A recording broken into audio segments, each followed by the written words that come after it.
So we might have given ourselves access to the empty set, a generator for the empty set.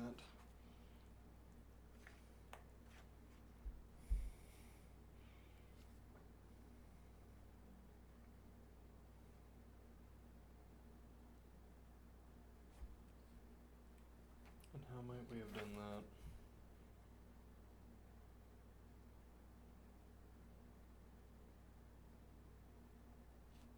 Rather, we might have given ourselves a generator for the set containing these elements, the empty set.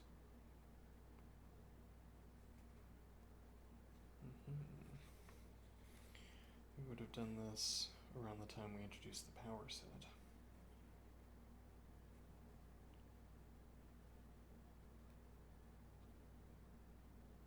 I don't know when that was, though.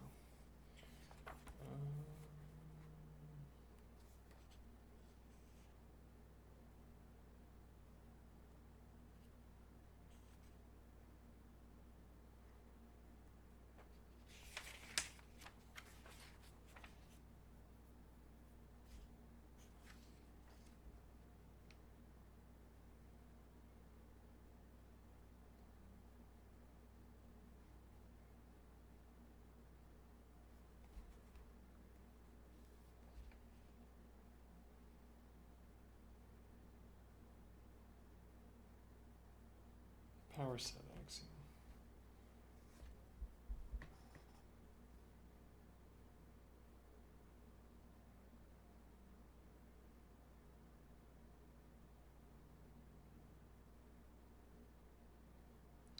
Theorem 88.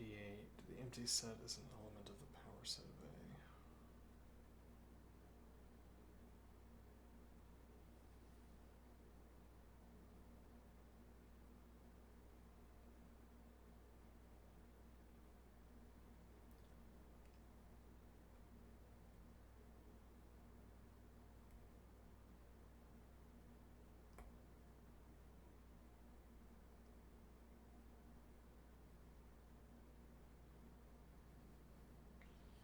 Trying to think if that sets us up a mechanism for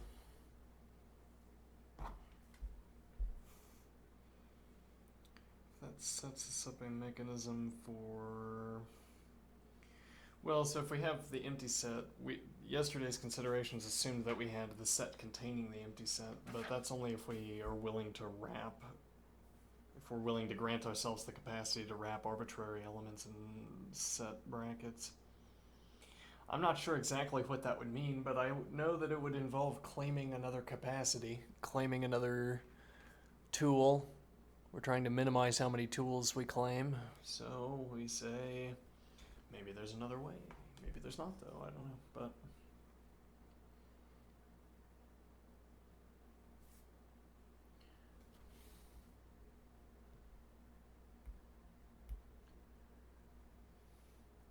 so we're saying, let's see.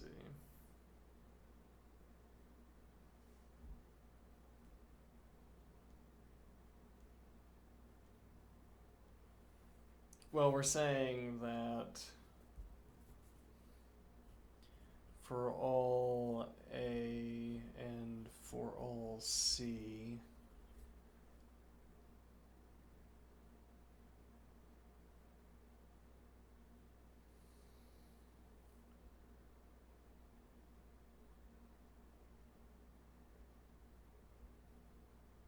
no, it doesn't quite work. Well, because there could be as many overlaps of these as we wanted. We only had this certain restriction because we said that A is an element. We said that A is equal to the set containing these elements A before, but now, yeah, we don't have such a restriction. Or we're not holding on to such restrictions, so. But then precisely what we wanted to avoid was saying that A, or we wanted to avoid transcribing, writing down the set containing these elements A.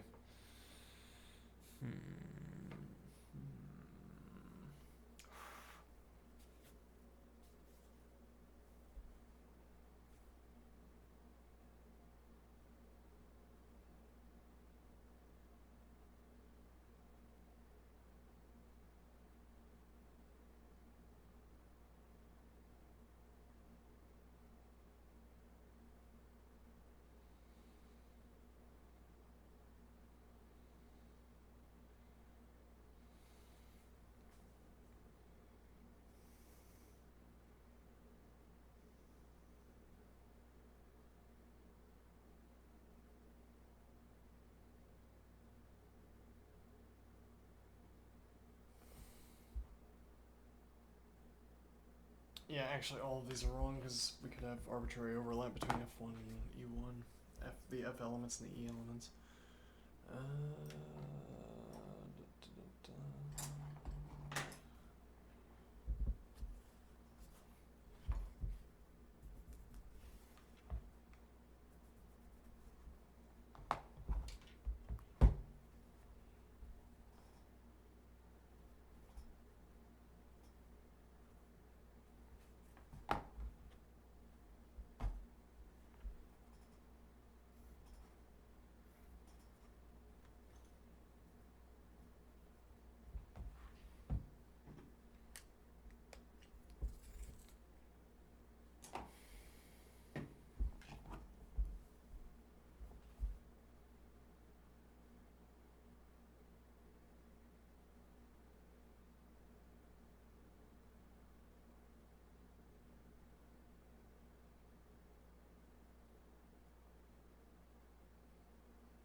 Well, if we had a way that we could force A intersection C to be equal to A, the set containing these elements A, rather, we wouldn't have to reference, like if we could, I don't know, it might be a meta proof, I don't know what meta proofs are. If we could do a proof that, well, maybe it would be a meta proof. As we say, we take a step back and suppose we allowed ourselves this kind of notation for a moment. And then we say, behold, even when we allow ourselves this kind of a notation, all cases lead to either tau of A is equal to the set containing these elements A, or tau of A is equal to the empty set. And then we would go back and say, so it doesn't matter in either case whether we adopted this notation or not. Or we don't have to adopt it because even if we did, both cases turn out to be the same. But then we would have to make a follow-up proof that said when tau of A is equal to the empty set, we get something useful out of that. It's not obvious that we do. Well, yeah, if nothing else, we're wrapping A in tau, so we wouldn't be able to take the proof to A is a subset of A. Or rather, we wouldn't be able to say A is equal to A. We'd have to say... we wouldn't be able to say that A is not an element of A as our proof. We'd be saying tau of A is not an element of A. Or, I don't know, A is not an element of tau of A. I'm kind of lost at this point.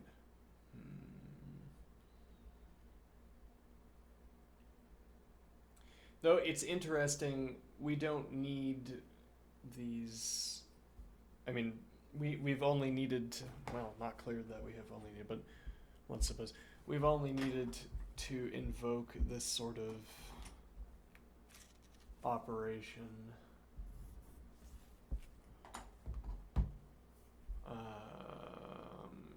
we've only needed access to a set containing as elements A, e.g. for this, the axiom of regularity, but I'm already willing to throw the axiom of regularity out. It doesn't bother me if a set is an element of itself.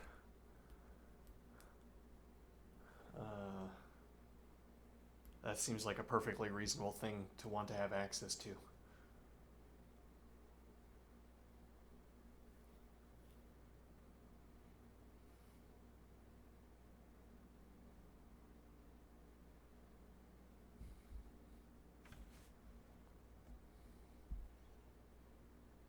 Or even, yeah, I mean, maybe we want to construct a diagram, a kind of machine. Okay. Do I have the ability to choose elements? Unclear. Why would we have the ability to choose elements? If nothing else, I suppose I could strategically isolate elements. Well, supposing I can construct sets freely, I could isolate elements by clever intersection operations.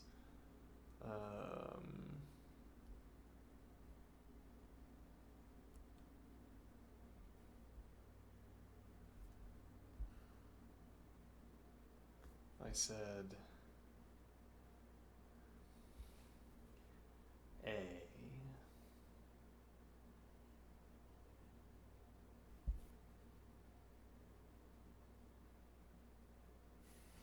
Suppose we had a system where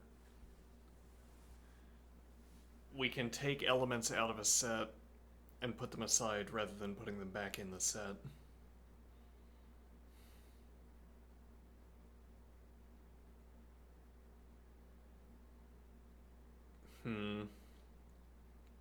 You mean what we're trying to do is figure out a reason why it would be useful to have sets containing themselves as elements?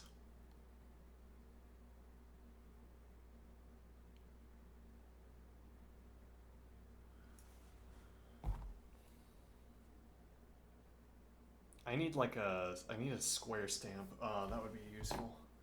Yeah, maybe I do need a set of stamps. A square stamp. Why do I want a square stamp? Here's a... Okay, this is a set.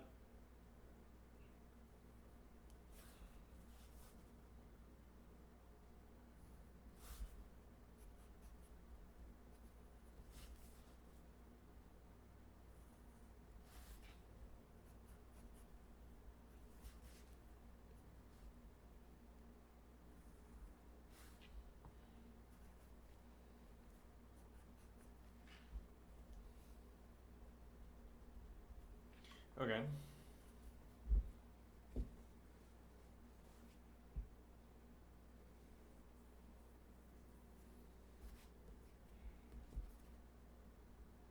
So this is not exactly a set containing its elements exactly itself, but that's not exactly what the axiom of regularity is trying to forbid. Right, so I put in E.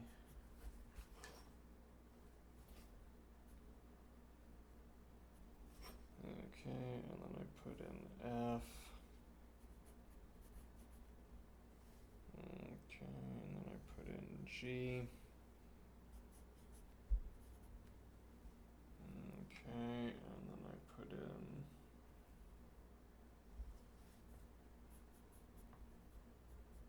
H.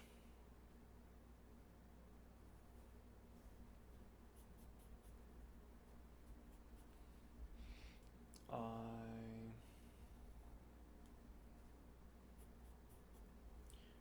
J.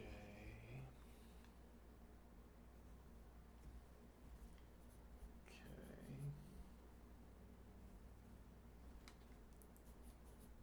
L.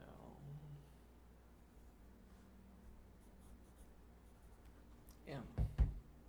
Okay. N.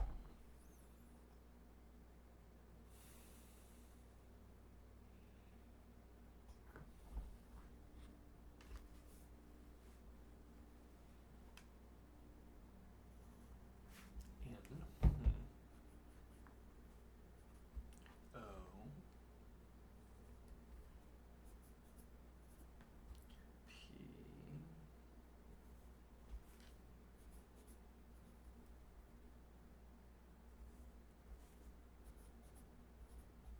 P. Q.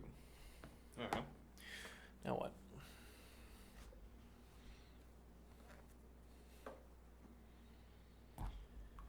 Now I want a rule set for navigating. And this is the kind of thing where a model generating an image would do well. I want the appearance that a pattern is being followed. I don't need there actually to be a pattern. What do I mean in this case?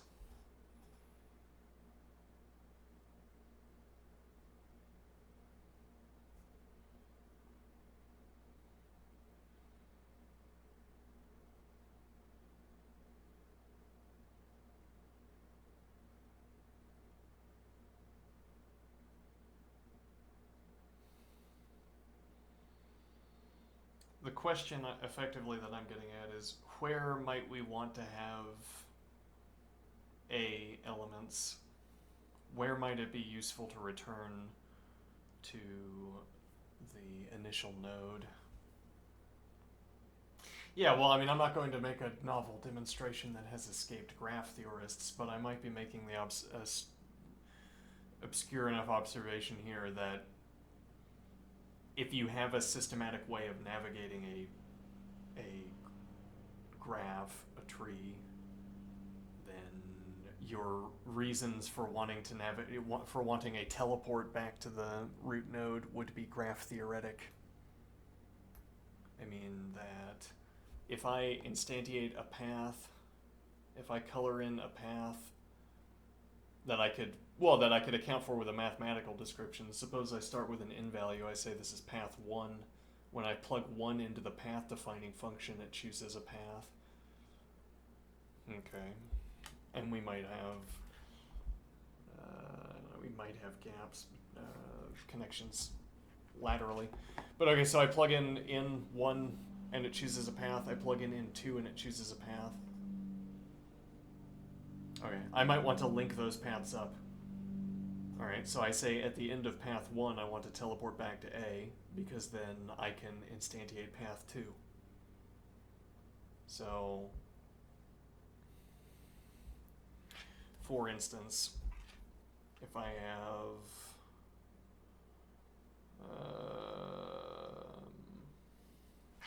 if my rule set is merely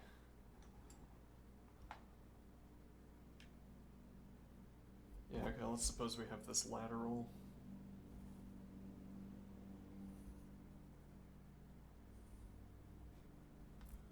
Okay, and now we go down.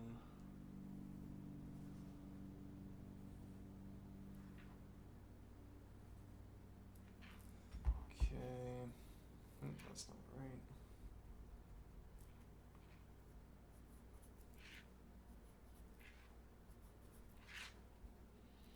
Q, R, S, and T. Alright. Now what is the idea? Path 1 up here is right 1, and then down 1, 2, and 3. Okay, and now this square is either G or it's A. If it's A, then we go back up top.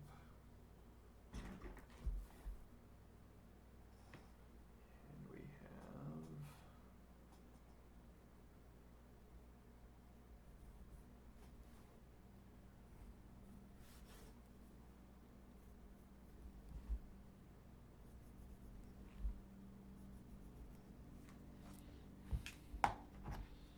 and then similarly, this is either G or it's A. Rather J or A. Alright. And now the point would be, suppose I instantiated these rules twice in a row. Then we would be doing this in the case of G.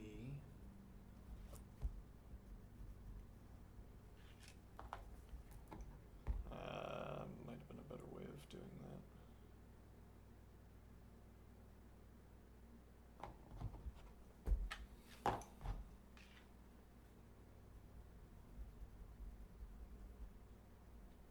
Maybe.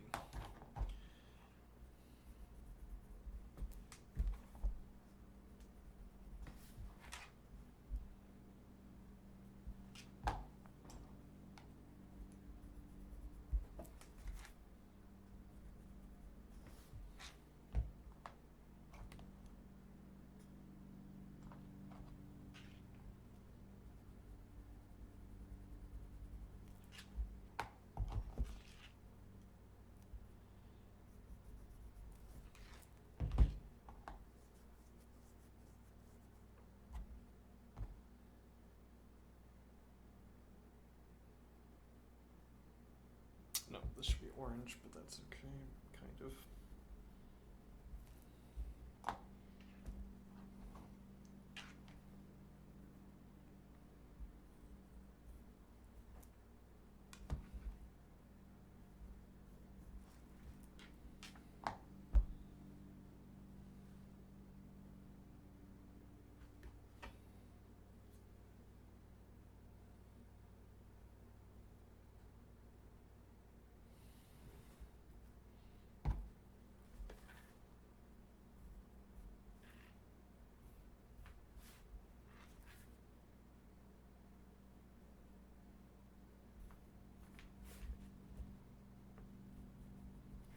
It's a simple rule.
Alright, what is the idea here?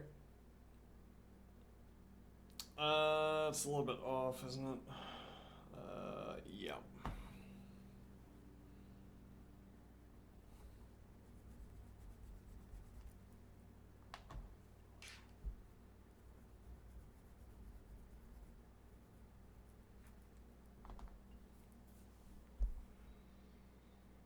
So what is the idea? I initiate our rule set.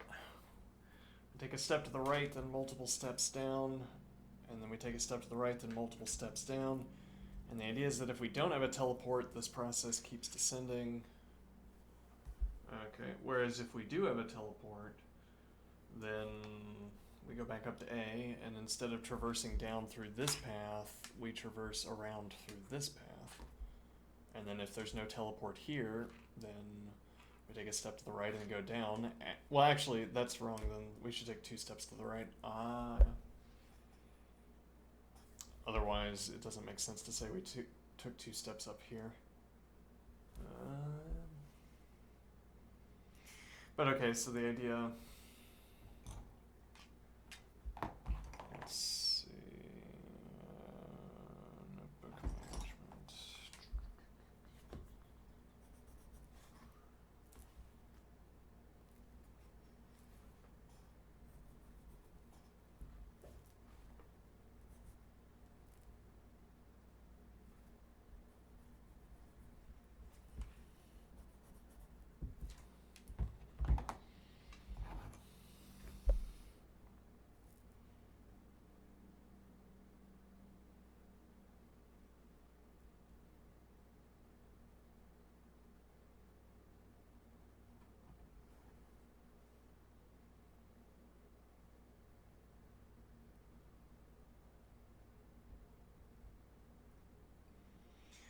Well, I guess the idea is merely that the inclusion, the presence or absence of A could be used as a kind of gating system for the outcome of applying a navigation rule set.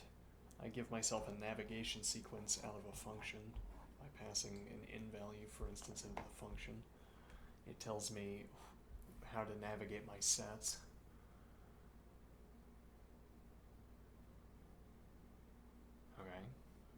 Then having A as a convenience, it changes what the rule set is telling, what the continued application of the rule set is telling me to do.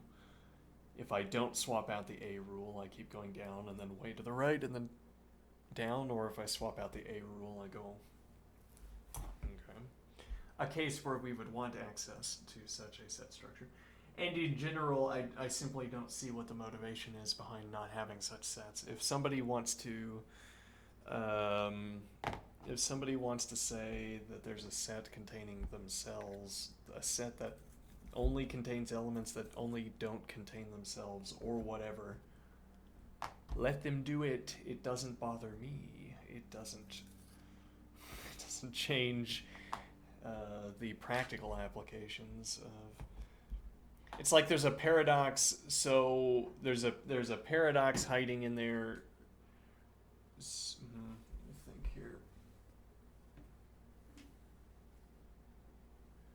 There's a paradox hiding in there, so it must be pernicious, but it's merely bemusing. It doesn't cause any problems.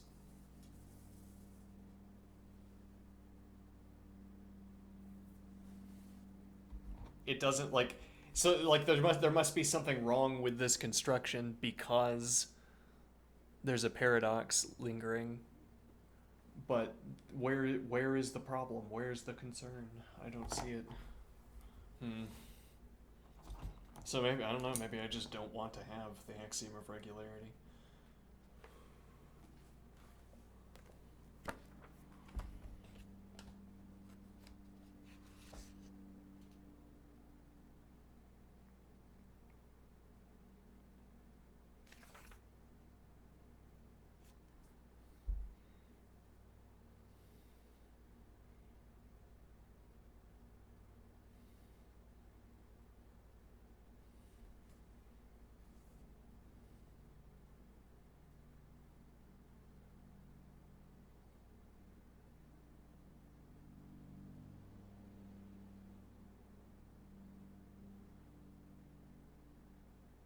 All right. We'll ditch it. I don't need the axiom of regularity. Neither do you. Okay. Chapter 3. Relations and functions.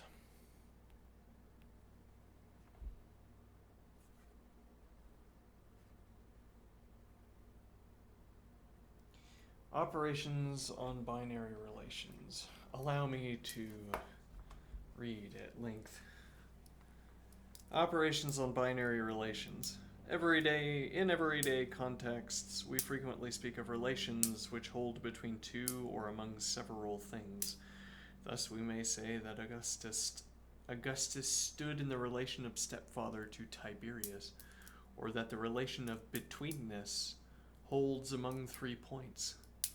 When we refer to relations in ordinary contexts, we insist that there must be some intuitive description of the sort of connection existing between items which stand in a given relation. When we refer to relations in ordinary contexts, we insist that there be some intuitive description of the sort of connection existing between items which stand in a given relation. Fortunately, this vague idea of intuitive connectedness may be dispensed with in formal contexts, and a relation may be defined simply as a set of ordered pairs. We shall in this chapter be concerned almost entirely with the theory of binary relations, that is, relations which hold between two things. Moreover, as we shall see, the theory of in-place relations may be constructed within the theory of binary relations. Consequently, we omit the modifying adjective binary in the formal definition. Okay, definitions and theorems are numbered anew in each chapter. A reference to a definition or theorem without explicit mention of a chapter is to a definition or theorem in the same chapter as the reference. Okay. If you assert thusly. Definition 1. Definition 1.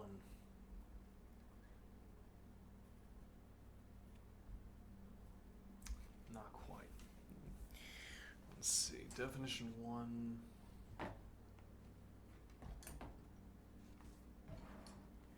We say A is a relation.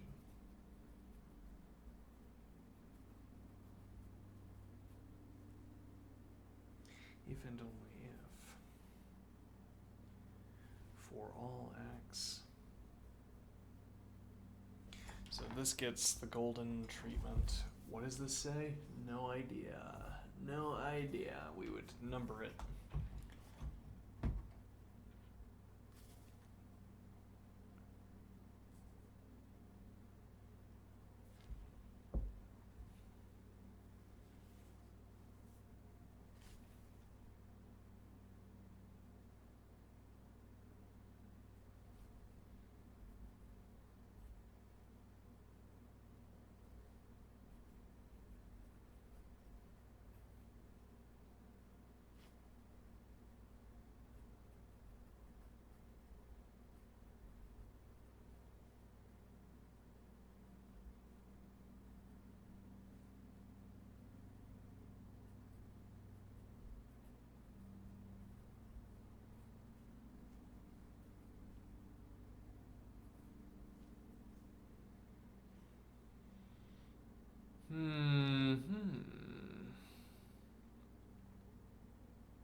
For all x, x is an element of A, then there exists a y and there exists a z such that x is equal to the ordered pair yz.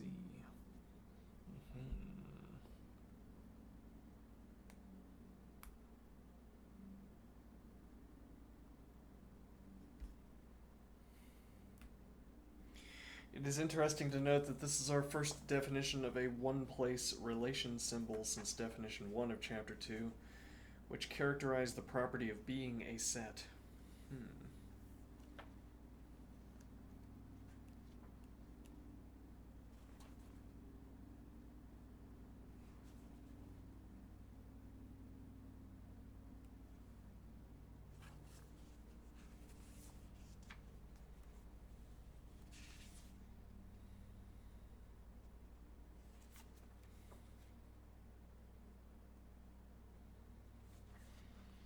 Y is a set if and only if there exists an x such that x is an element of y or y is equal to the empty set.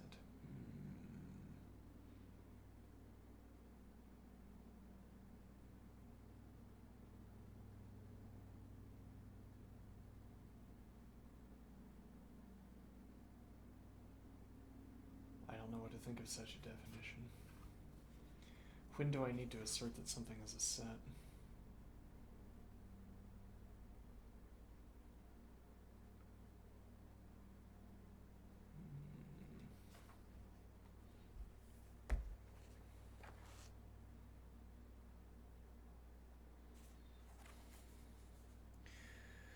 A natural idea would be that subsequent definitions concerning relations must, like the definitions following the definition of sets, be largely conditional and uniform. What? Conditional in form. Hold on.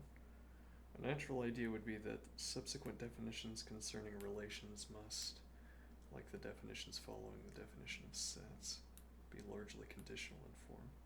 However, this is not the case, and nearly all of what follows applies to arbitrary sets, not just those special sets which happen to be relations. As in, we would only be, whatever definitions follow, we would only be attributing them to, or making such definitions about ordered pairs, but as it turns out, no, they're about sets as well. The subsumption of in-place or innery relations under this definition may be exemplified by considering ternary, that is, three-place relations.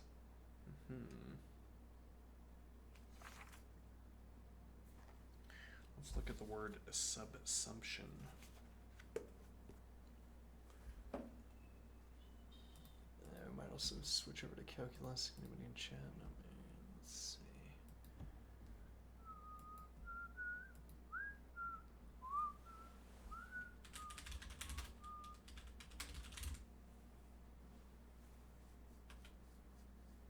Subsumption in its most basic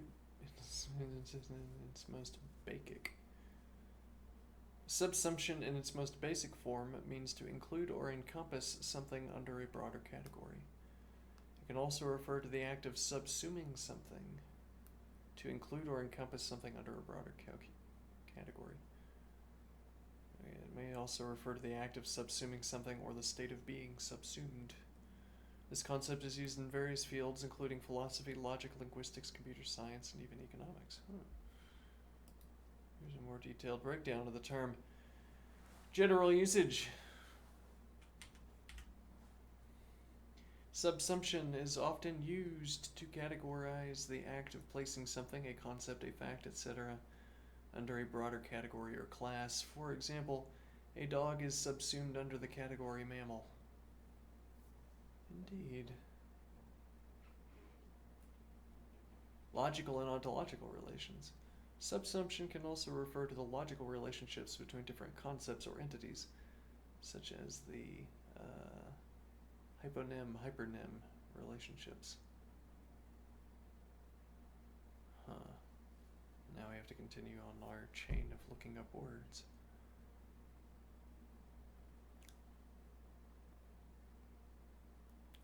Specific fields. Subsumption architecture. A control architecture in robotics, where higher level behaviors are built on top of lower ones, with higher layers using the outputs of lower layers to achieve more complex behaviors.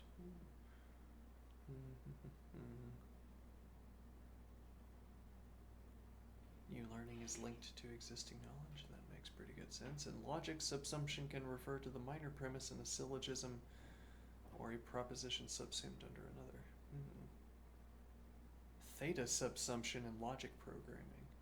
A decidable relation between first-order clauses that demonstrates one clause logically entails the other. Maybe we should have done logic programming. Formal and real subsumption. Marxism. A concept in Marxism describing how capital dominates an economic process, with formal subsumption referring to the initial control and real subsumption referring to the changes in the labor process to better suit capital. Interesting.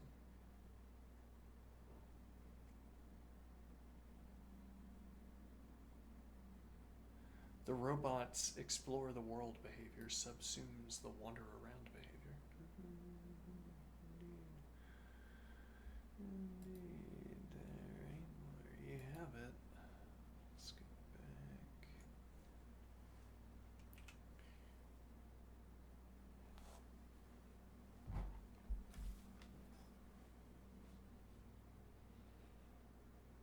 So suppose A is equal to the set containing as elements the ordered pair A, B, okay, and C.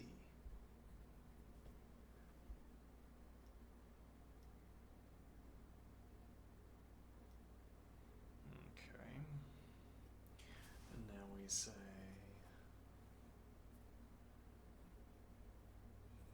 for all x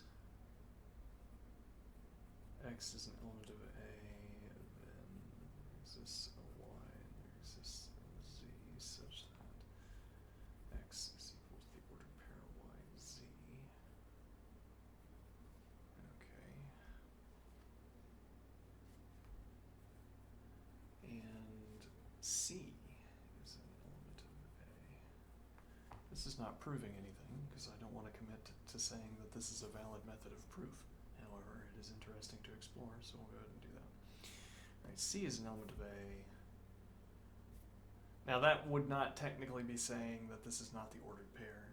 Technically, not an ordered pair, technically C could still be an ordered pair. Okay. So then I say,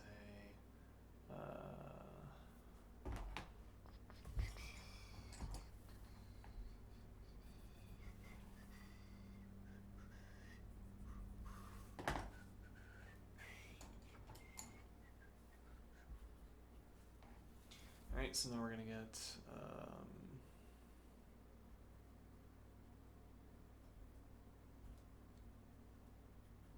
there exists a y and there exists a z such that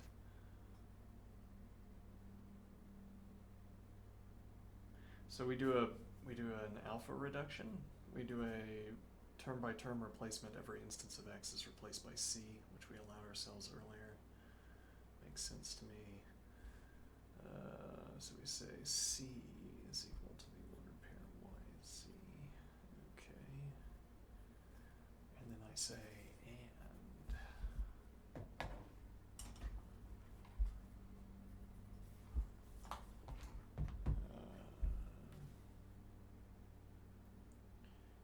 For all Y, for all S, and for all T.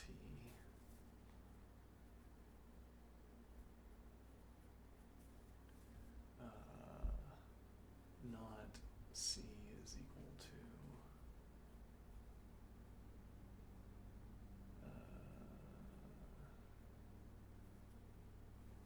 the ordered pair S, T. Okay, and then we say, well, wouldn't that be not there exists an S and there exists a T such that C is equal to the ordered pair ST, which is where we get our explicit contradiction.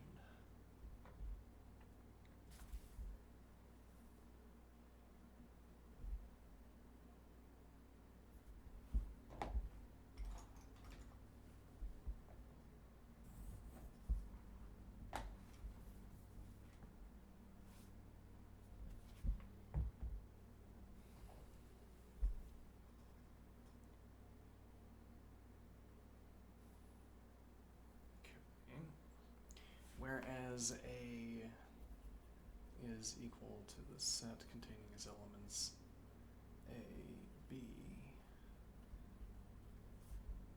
as we want to say, this is typographically, well, we could suppose this is, we could give ourselves this as a typographical replacement rule. So you want to have a color, plausible typographical replacement rule color.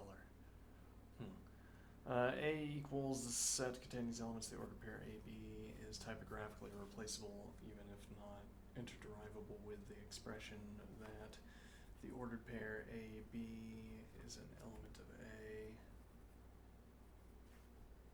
So actually we did some proofs like this before. And for all x, if not x is equal to the ordered pair AB, not, then not,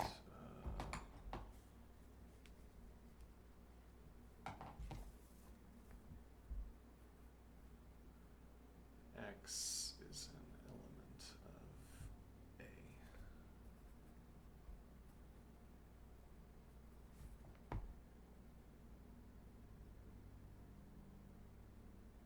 Okay. So now we take this expression.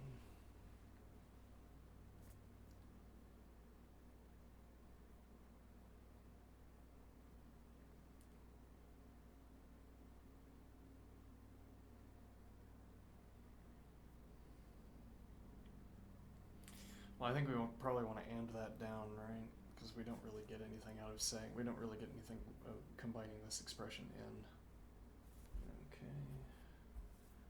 The order pair AB is an element of A, and there exists a Y and there exists a C. No, and for all x, if x is an element. So we could get out the expression, there exists a Y and there exists a Z, such that x is equal to the ordered pair YZ.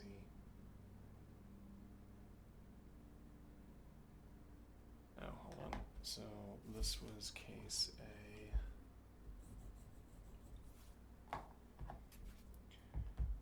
Okay, and now we're heading into case B. We're going to step down our biconditional immediately. There's a point here that we step down the biconditional up here as well. Right, so this is going to be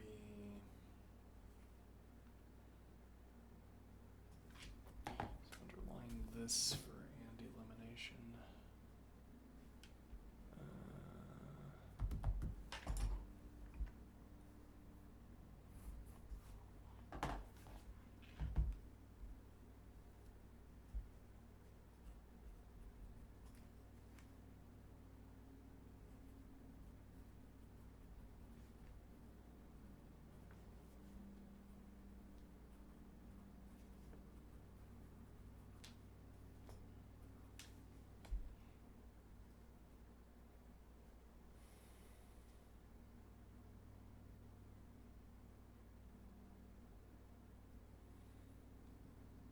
Okay, and what do we want to do with that?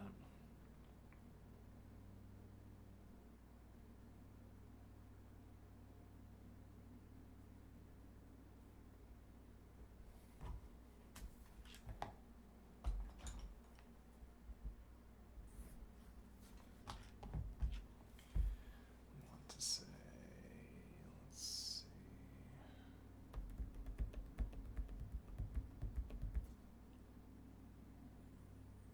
Well, so we're gonna do some kind of horrible logic exercise here. Yeah. Let me see. The horrible logic exercise in question being for all x, not x is an element of A, or there exists a Y and there exists a Z such that x is equal to the ordered pair YZ. Okay. And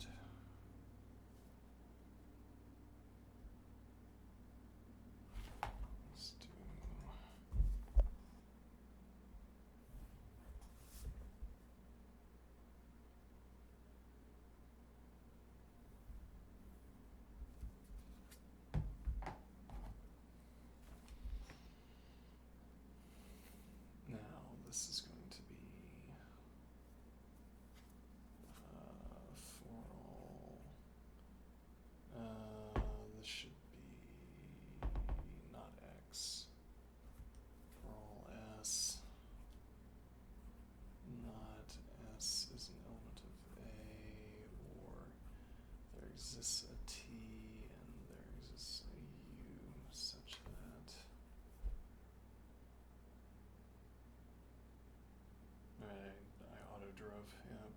it's not.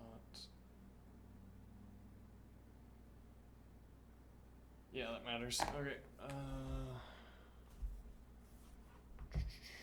What would the rewrite be? Let me see here. So it's for all S. S equals the ordered pair AB, or not S is an element of A.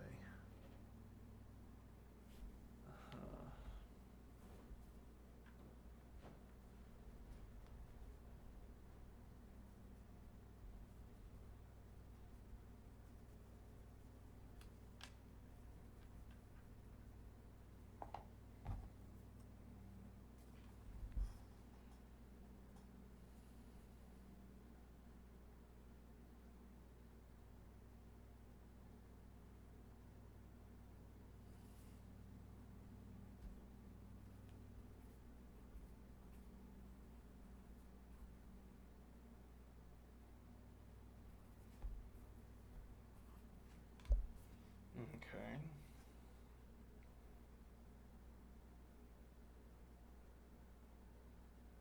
Now, what I am tempted to do here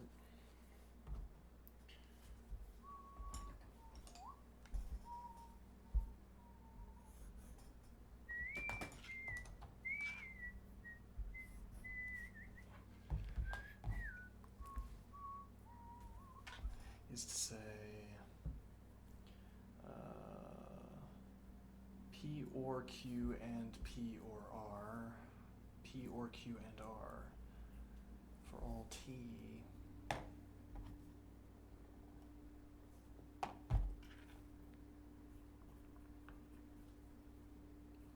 Not,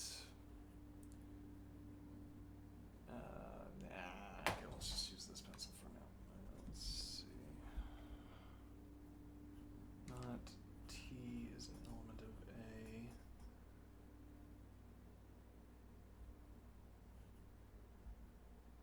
Or,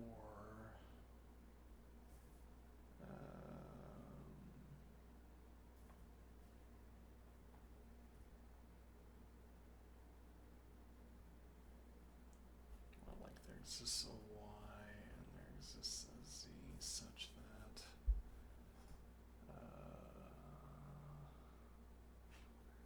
T is equal to the ordered pair YZ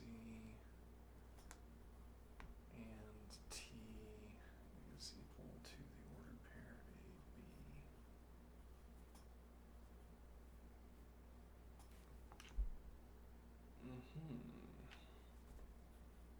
Which we could then step down again into merely saying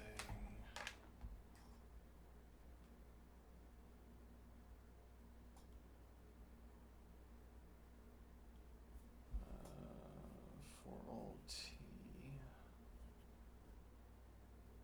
not T is an element of A, or so these two expressions, T is equal to the ordered pair YZ and T is equal to the ordered pair A. There exists a Y and there exists a Z such that T is equal to the ordered pair YZ. These are both the same statement. So, well, hold on.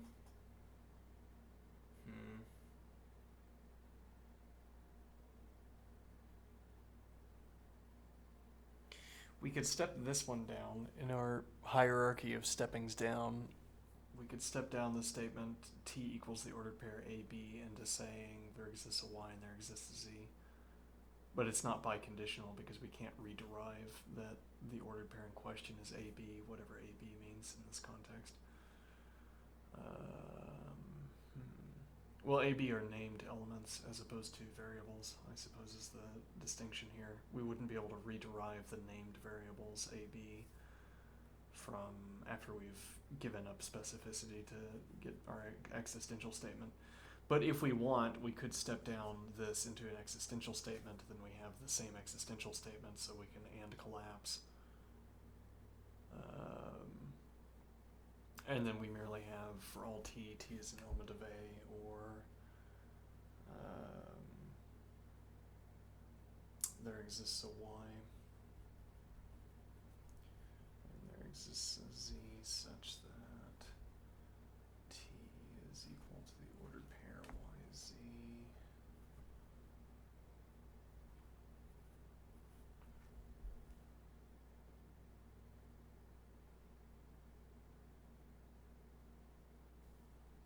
Okay, and then what do I do? Well, we can get the conditional statement out of this. For all t is an element of A, then t is equal to the ordered pair YZ. Yes, though I think we would prefer to go in the other direction. Well, I mean, what we could take this to be meaning is that we have, let's see,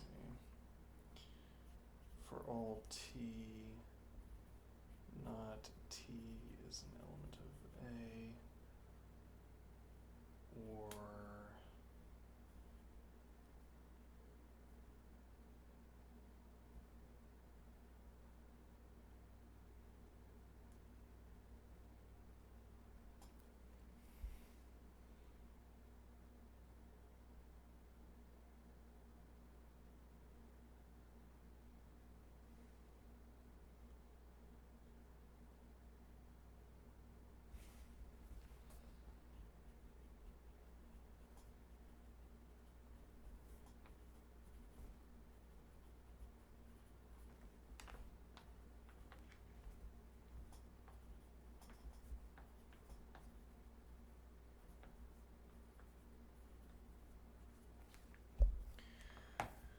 so we could take a case analysis here.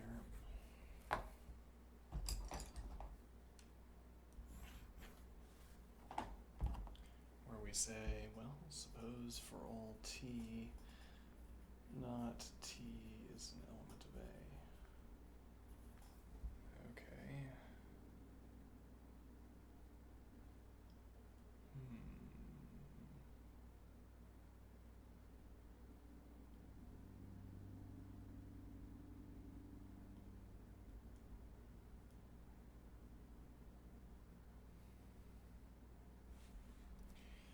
And the ordered pair AB is an element of A.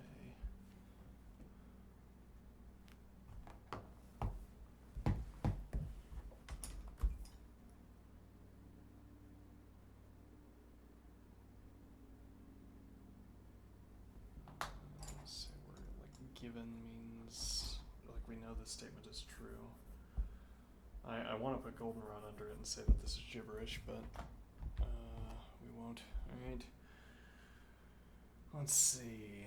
For all t, t is an element of A, and the ordered pair, not t is an element of A, and the ordered pair is an AB is an element of A. And this would be saying A is equal to the empty set,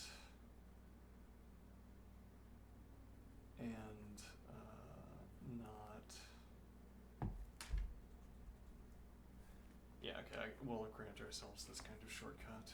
A is equal to the empty set and the ordered pair AB is an element of A. This will be a contradiction without further ado. Alright, so that brings us back to saying that choosing this case is a contradiction here. Okay, so instead we have the other case, which is that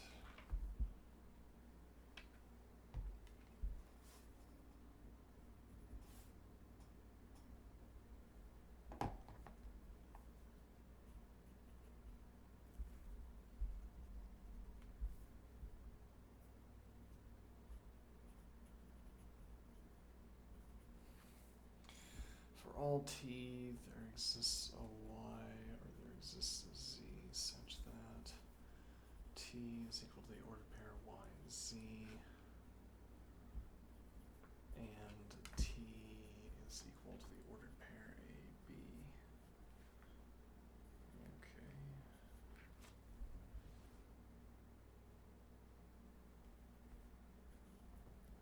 Which, now that we don't have an or expression, practice allows us to and down and collapse down.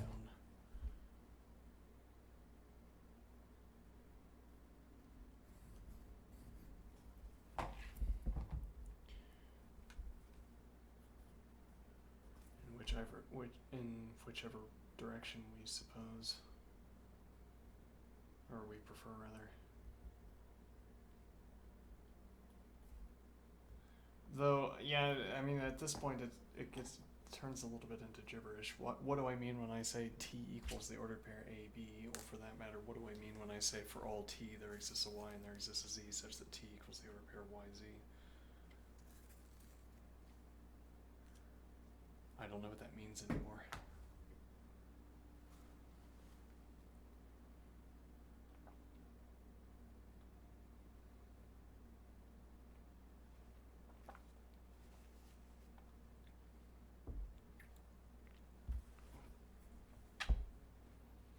Well, and that highlights the strangeness, if anything. If anything, what this does is it highlights the strangeness of separating out these two OR expressions, of treating this for all t, not t as nominative a, separately from this other expression.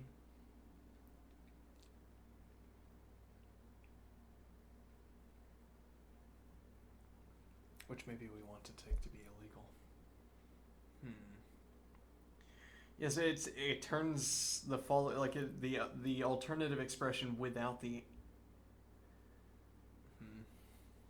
like I can make sense of when I write things out like I did. I can make sense of this expression for all t, not t as nominative a.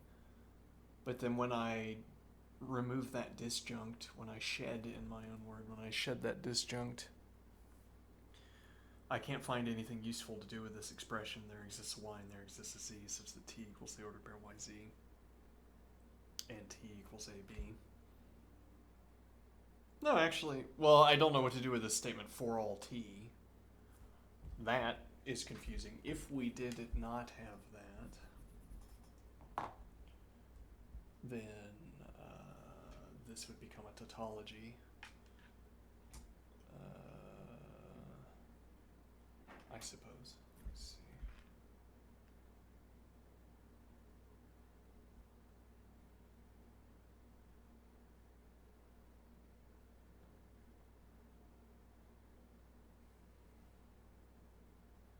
Where did I put my comment color? Carmen. Here we go.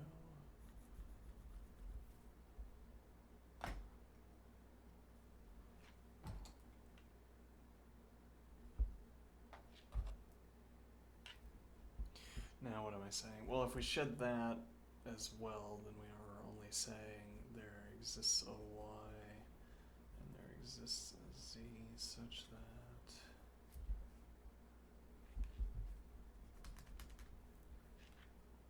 t is equal to the ordered pair yz.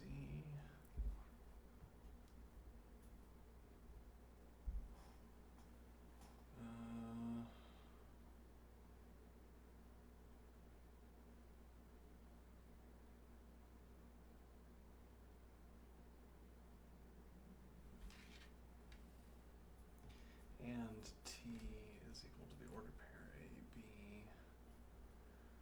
Well, and then we'd note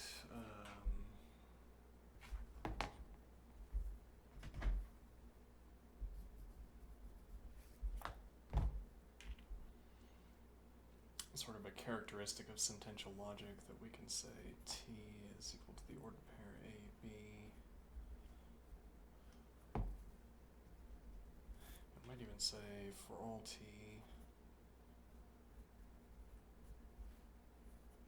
t is equal to the ordered pair ab.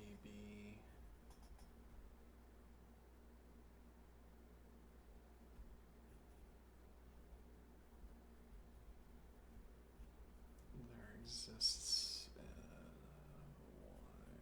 there exists a z such that t is equal to the ordered pair yz. Give it the old double crosshatch conditional expression. From this we may derive this. From this we may typographically replace the antecedent with the consequent, even if we cannot formally derive the consequent from the antecedent. All right.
Okay, let's.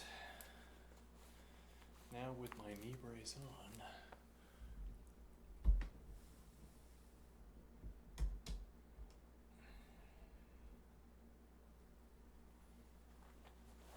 High vis.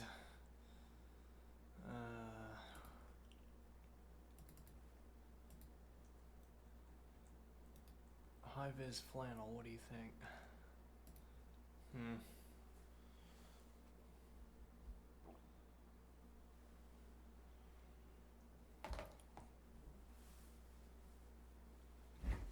Whoa.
We should bring back in the word affordance. It's a good word. Affordance. Well, it's like saying justification for a judgment.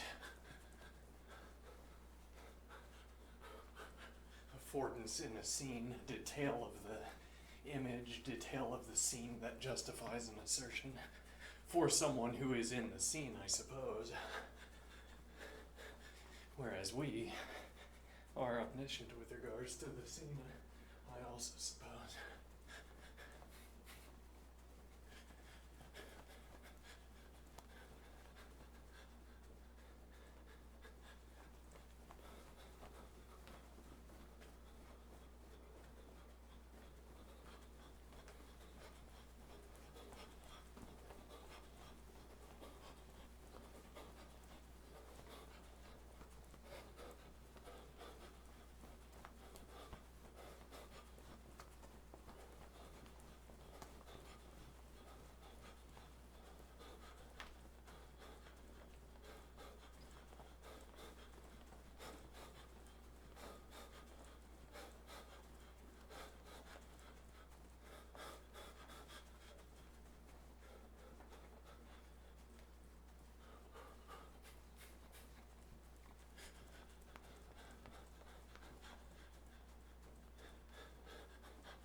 back in.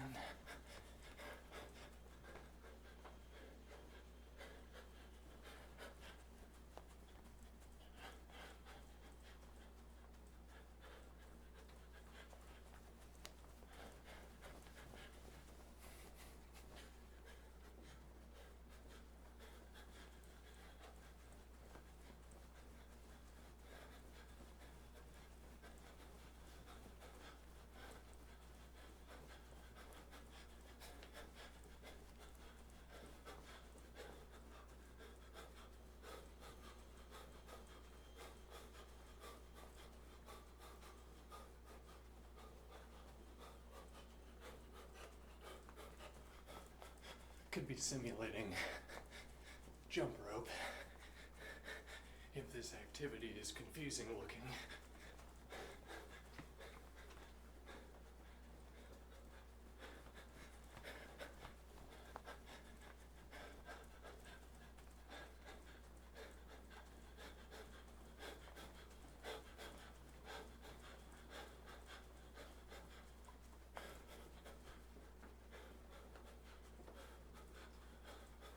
This can't be.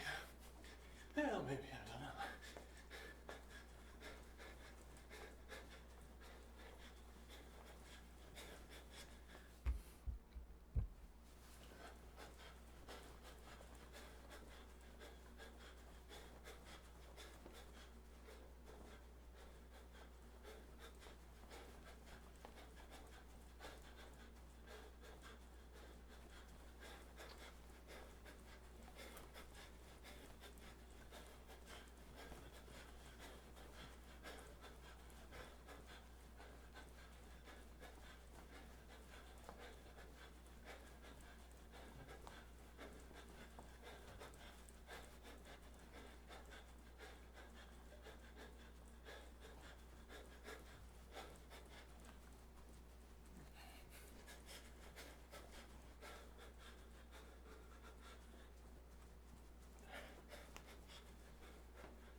Okay.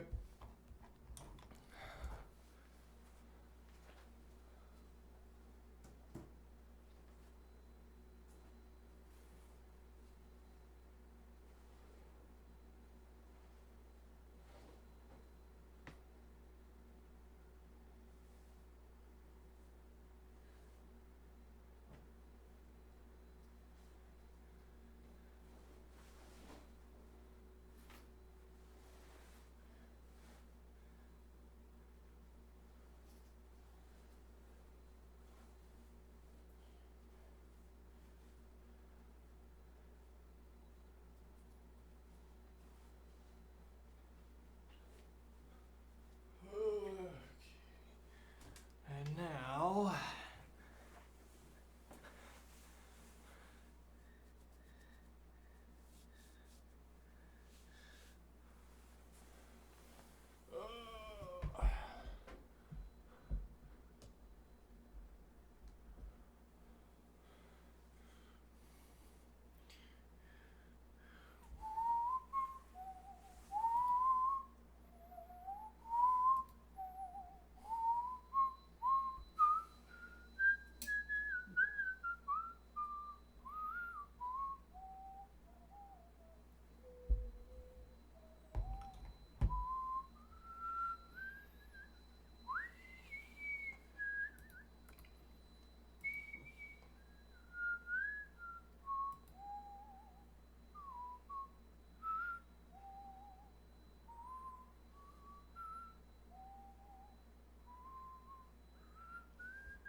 alright, we move on.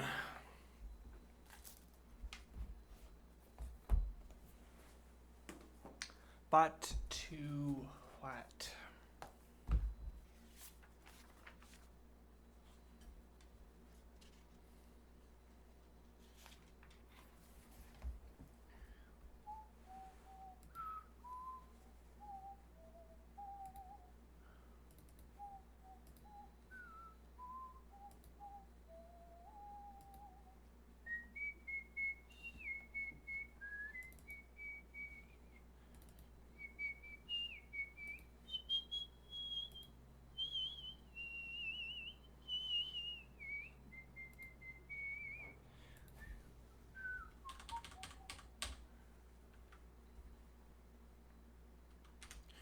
To this.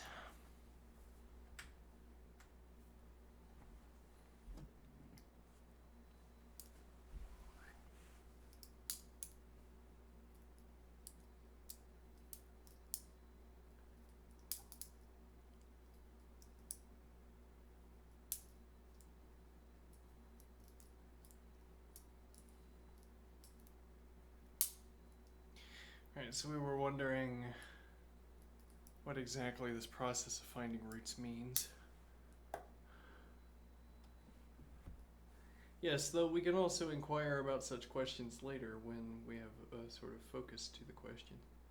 What do I mean? Well, we can evaluate 6 cosine squared of x minus 3 equals 0.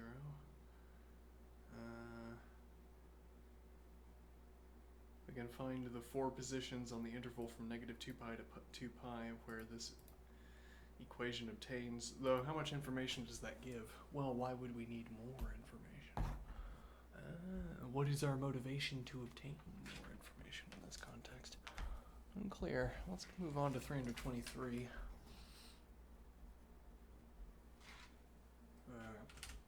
Now we are going to solve the following trigonometric equation on the interval theta equals negative 2 pi to 2 pi.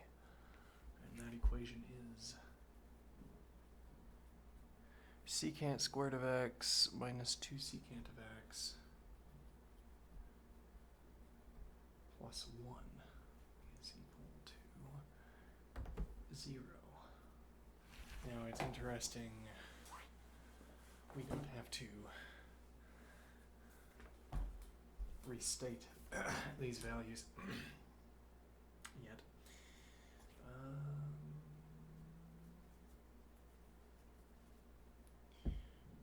We're gonna get what? Well, might as well not ask. Negative b, so 2 plus or minus the square root of 4 minus 4 times 1 times 1.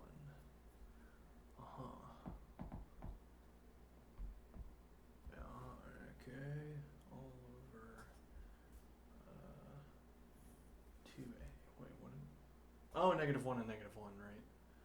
Well, we have confirmed the quadratic formula once again. Well done, quadratic formula.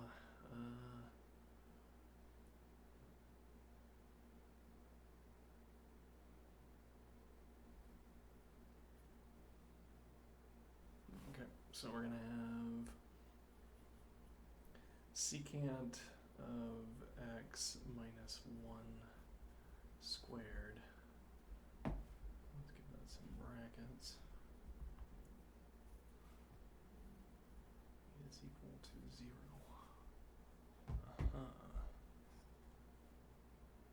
Which now says 1 divided by the cosine of x minus 1 squared is equal to 0. Well, that's going to happen precisely when 1 divided by the cosine.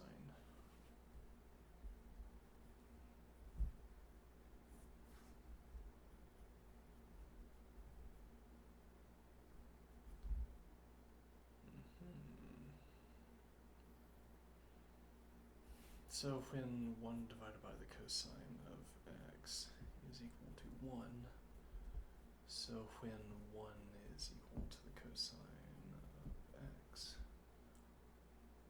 so when x is equal to 0,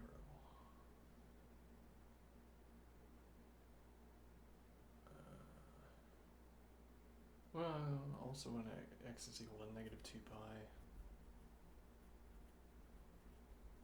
0 and 2 pi.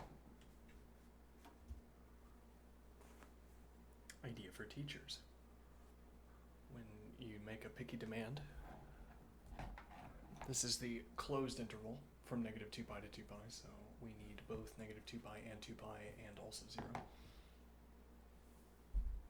When you make a picky demand, construct a scenario within which lack of adherence to the picky requirement would produce disaster.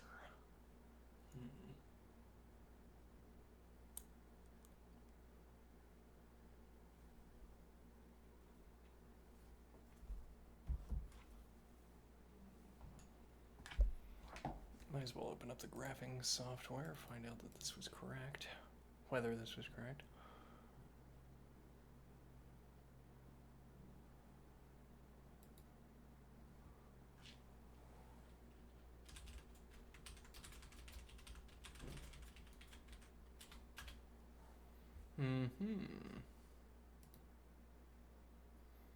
Indeed.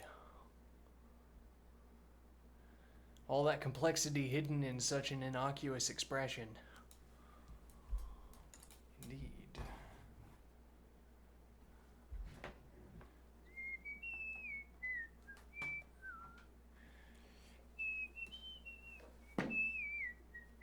Where is my... Here. Separation green.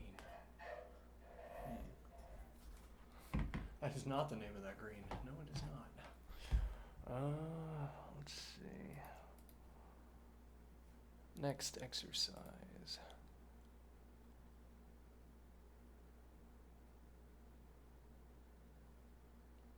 Solve the following logarithmic equations.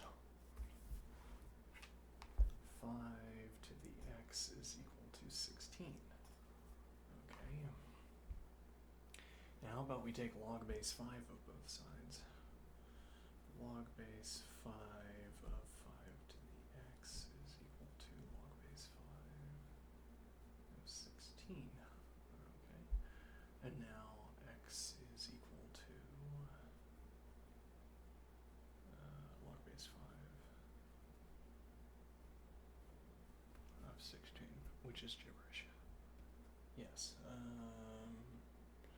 You could do a little bit of re-editing to get 16 down to a constant times something.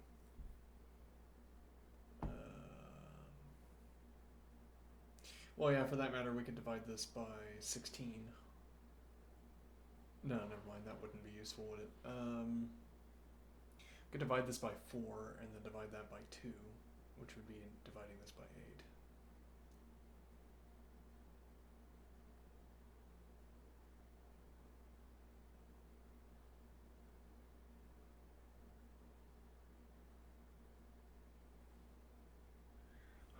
Let me think of the rule here. I'll look up the rule.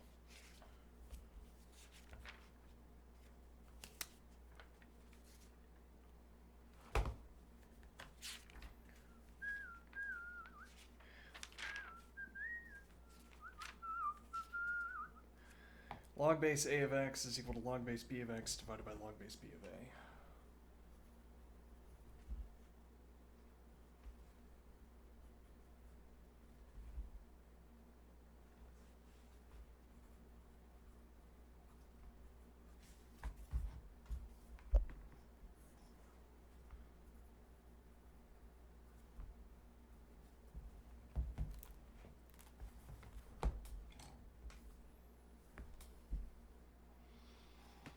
So what we want this to be 4 squared.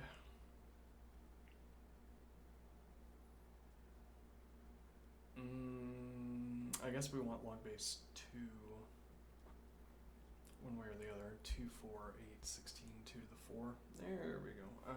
So log base 5 of 16 is equal to let me see. Log base 2 of 2 to the 4 divided by log base 2 of 5. Just a reminder that the better part of this observation is here. Let me see.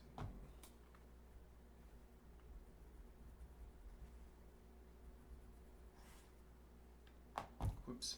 Yeah,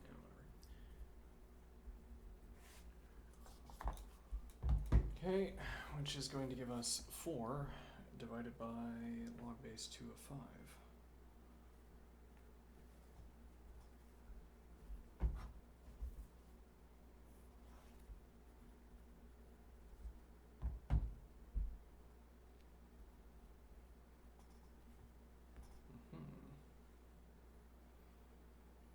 Which is roughly equal to 2, incidentally. It's a little bit over 2. So we can note that this is less than 4 divided by 2, which is equal to 2. We could obtain that much information if nothing else.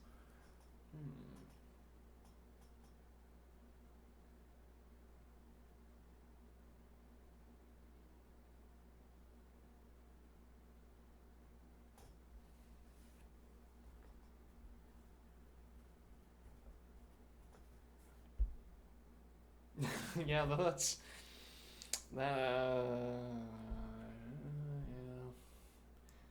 That's a weird way of doing commentary. That makes me uncomfortable. Let's see. This equality here. This is not the 2 we wanted to comment on. No. Rather, we wanted to compare. Right, so we're saying log base 2 of 5 is greater than log base 2 of 4.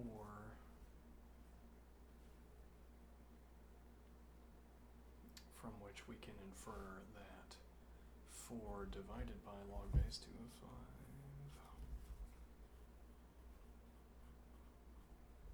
is less than log base 4 divided by log base 4 of 2. No, rather log base 2 of 4, which is equal to 2. Okay.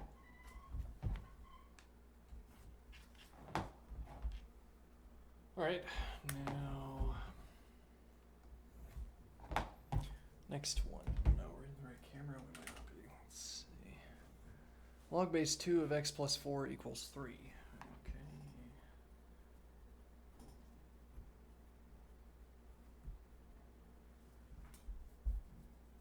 So 2 to the 3. We could keep doing interderivability instead of colon, which doesn't have any established meaning. Interderivable with the expression of that 2 to the 3 is equal to x plus 4, which is interderivable with the expression that x is equal to 4. Okay. I believe it.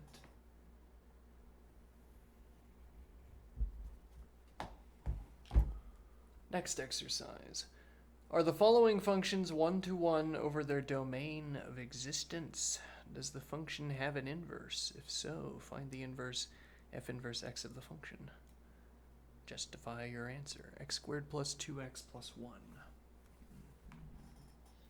X squared plus 2x plus 1.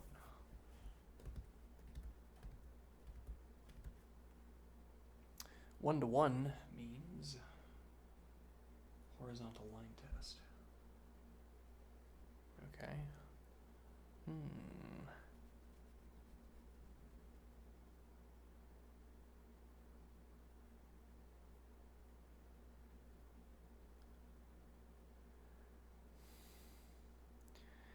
So the idea here, well, the pedagogical idea might be to look at the graph first. But so we have the degree x squared. We could also restate this as x plus 1 squared.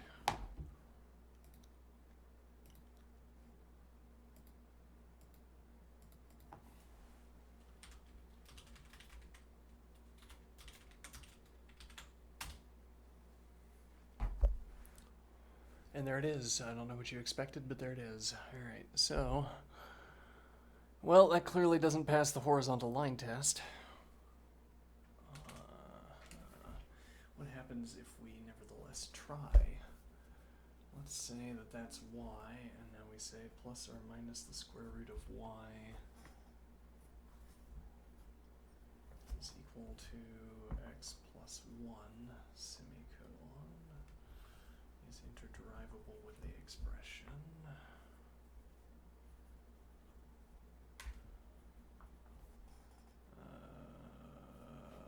plus or minus the square root of y minus 1 is equal to x, and then we say f inverse of x is equal to plus or minus the square root of x minus 1. Let's graph that.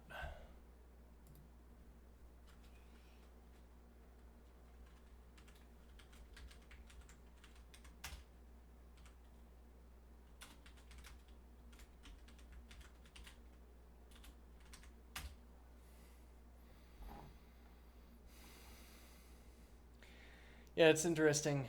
It's a case here where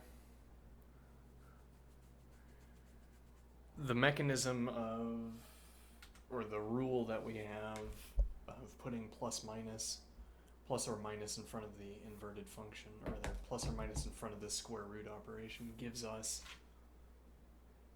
this fully coherent graph. As in, it doesn't impose on us any conceptual difficulty, here anyway, to say that yes, this is the inversion of the function.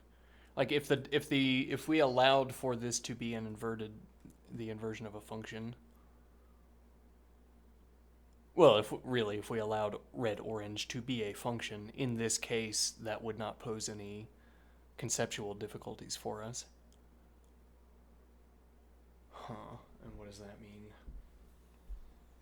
That we're not, for instance, trying to do something that we don't know how to do.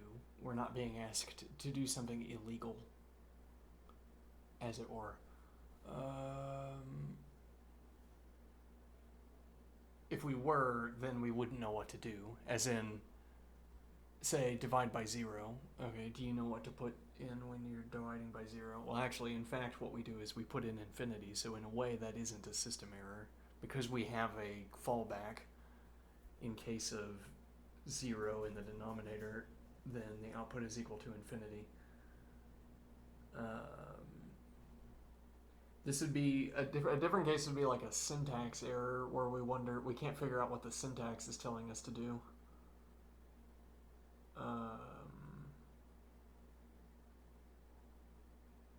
Then we just wouldn't know what to do. There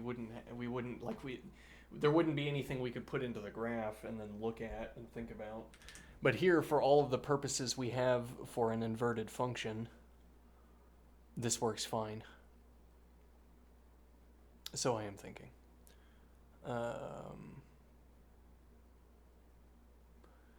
Well, I mean, if all we're interested in is putting x equals y, a mirror, if we want to pass the mirror test of an inverted function, this does fine. Whereas, indeed, this works worse if what we want to pass is the mirror test. If we want to perform the mirroring operation, this works worse.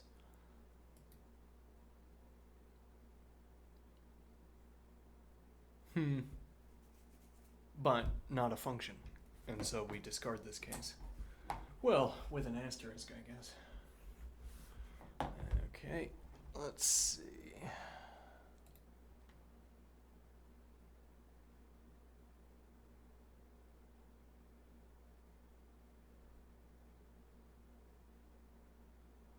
Log base 2 of x plus 4 equals 3.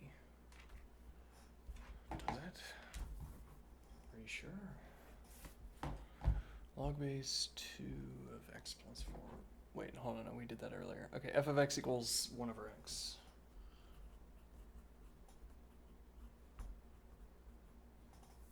Okay, very well.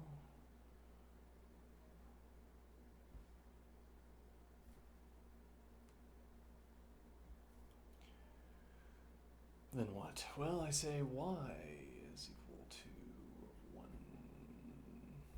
Y is equal to slash x. What? 1 divided by x. Alright. Then interderivable with this expression is that x is equal to 1 divided by y. Interesting. So that, wait a minute. Well, that seems a little bit strange, doesn't it? And then we're saying that f inverse of x is equal to 1 divided by x. Huh. Let's investigate this mystery. Why would that be the case? How can a function be its own inverse? 1 divided by x. Uh-huh.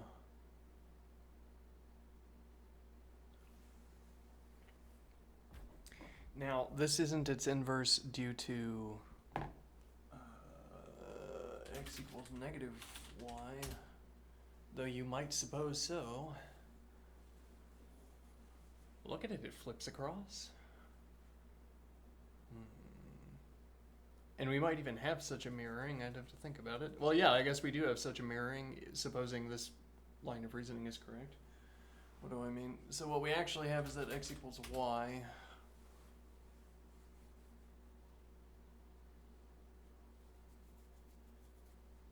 And the general rules we've learned, if we follow along with them, tell us that this curve is, yeah, it's a little bit strange. So we're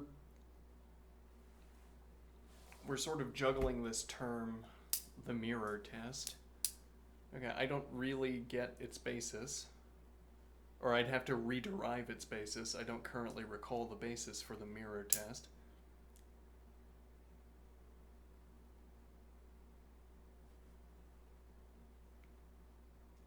But I know that it's true, so I get to bypass the reasoning process and go straight to knowing that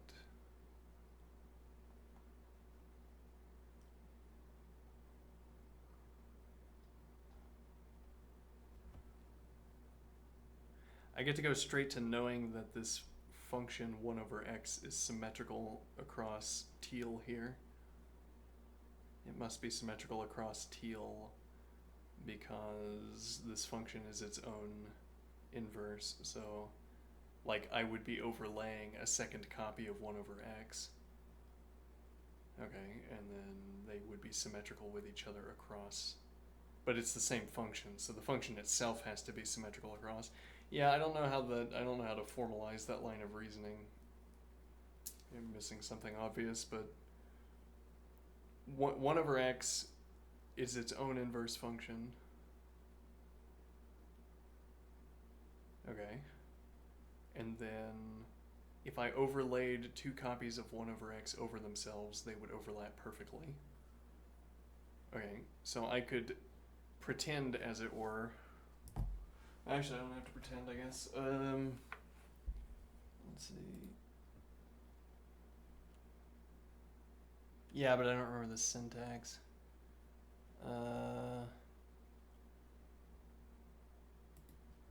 It's like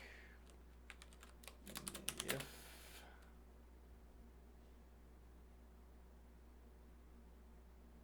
condition then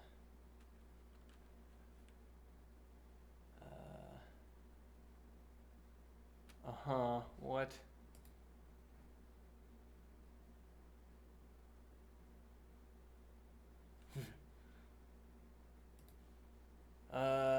If then else. Except that this needs to be. Hold on. Oh no. Oh no. GeoGebra. Okay. So. Oh no. GeoGebra already. No, GeoGebra. No. Yeah. Okay, so if x is less than 1, q of x is equal to 1 divided by x. Does that work? No. Otherwise, q of x equals 0. Does that work? No. Why not, though?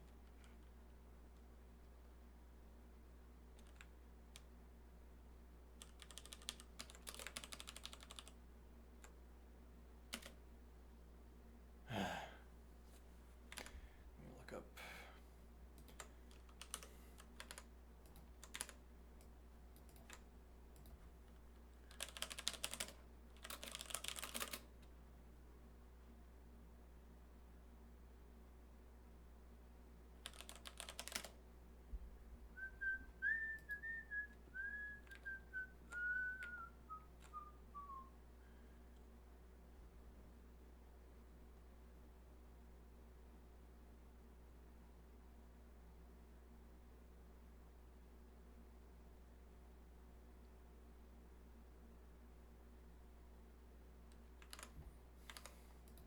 Maybe I'm supposed to do this as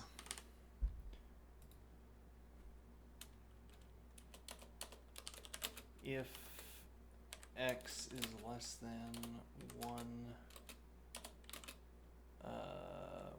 1 divided by x. Yeah, otherwise 0. Why can't you just do that?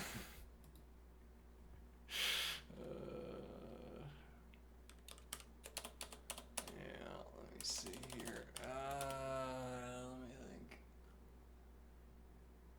think. I suppose I can't do if x is less than 1, then q of x is equal to 1 divided by x. Otherwise, q of x is equal to 0.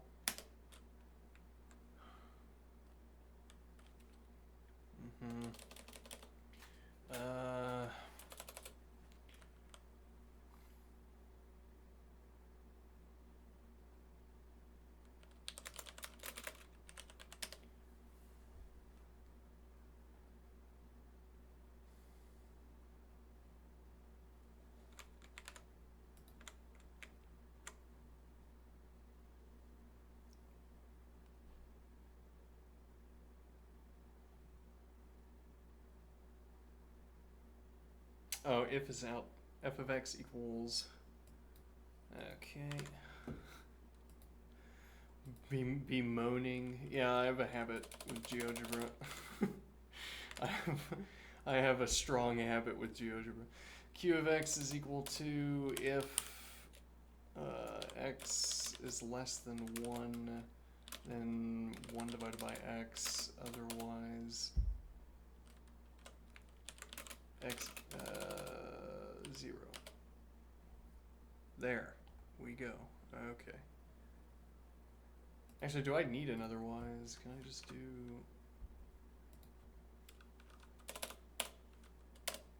Nope. Alright.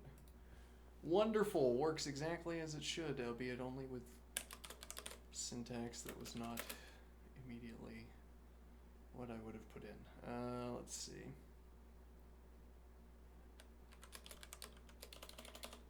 If x is greater than 1,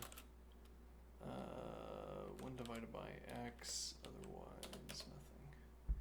Alright, now what did this great long effort do for me? So we're saying that, right, so we have the pretended overlay of these two functions, or we could just call it the overlay of the two functions. 1 over x and 1 over x. Okay. And now somehow this is supposed to be proving for me that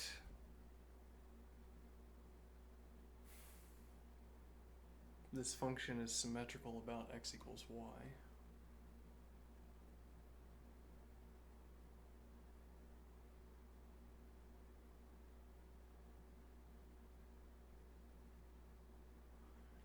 There's the vaguely geometric test, which is that we take a compass and use it to specify points on either side of x equals y, and then connect those lines, connect the pairs of points, and they would all be perpendicular.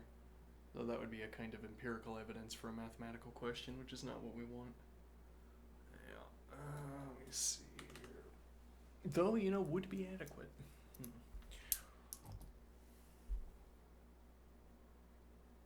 All right, well, the answer is not immediately coming to mind. So we'll move on. Okay.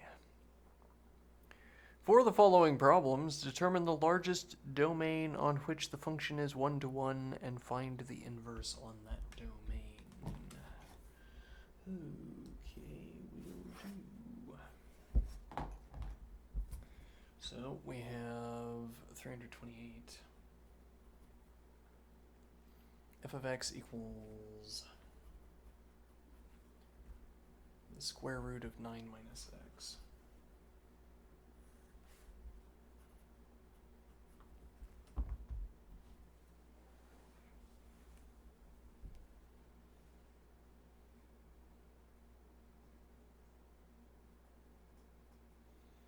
Okay, then what?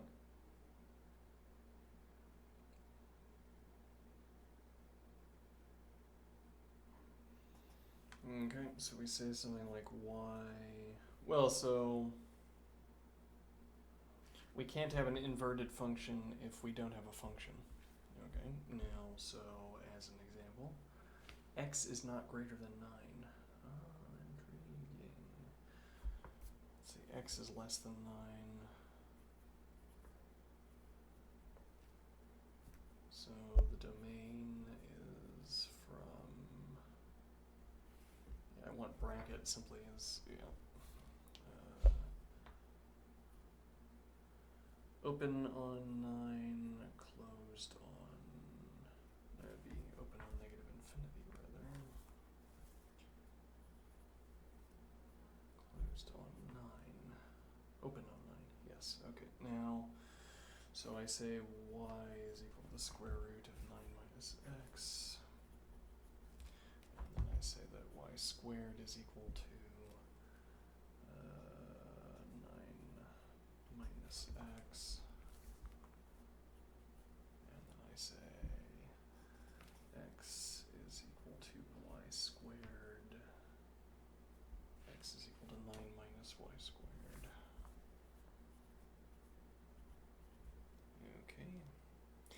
What do I want to do with that? Well, there's not a similar restriction, or there isn't any additional restriction that emerges from this expression of the function. So f inverse of f inverse of x is equal to 9 minus x squared, and the domain is once again open on negative infinity, open on 9. If we had transformed it and there was a new restriction, we would have to reflect that, I suppose.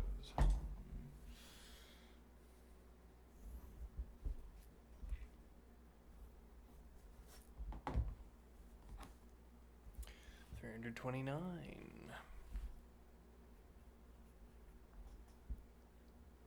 F of x equals x squared plus 3x plus 4.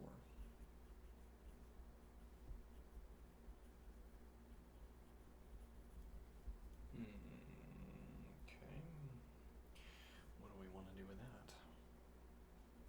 Well, there are no restrictions on the domain, so we say domain negative infinity to infinity. However, what if we say y is equal to x squared plus 3x plus 4?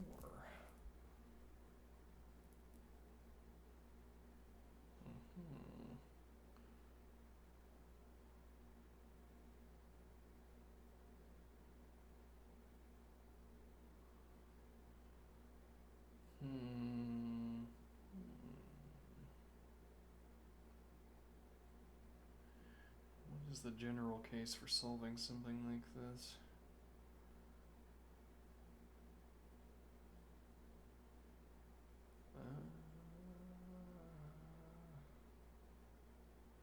What do I mean, the general case? Well, we could freely get the 4 over there, so y minus 4 is equal to x squared plus 3x.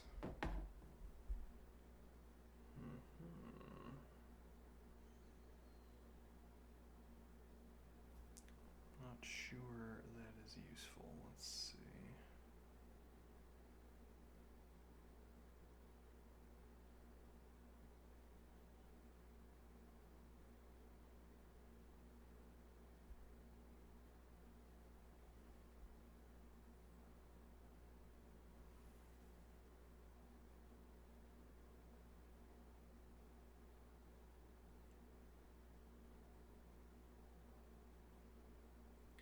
So there's kind of a logic point here, which is that if we had an expression of the form x is equal to tau of y, we wouldn't construct such an expression. No, this line of reasoning isn't going to work, but I'm not sure why it's not going to work. We wouldn't be satisfied with such an expression unless x was not a variable in tau. Yeah, if we had a terminology for speaking about that, tau of y is equal to c times y, where c is a constant, though I'm not sure how we would state that formally. But I guess we haven't committed to any way of stating that formally. And then c could be a fraction, or it could be... Well, and there could be any other modifiers.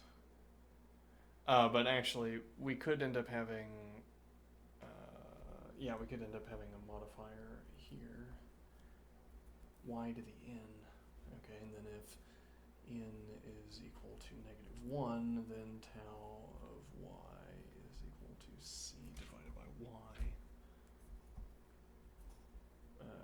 Y to the negative n, the generalization of this being if n is less than 0, then tau of y is equal to c divided by y to the negative n. Okay, which is a way of pointing out that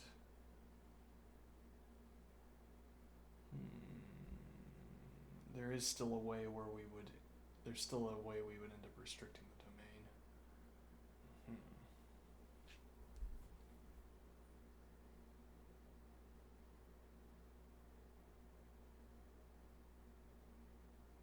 I'm not sure how we're supposed to isolate this.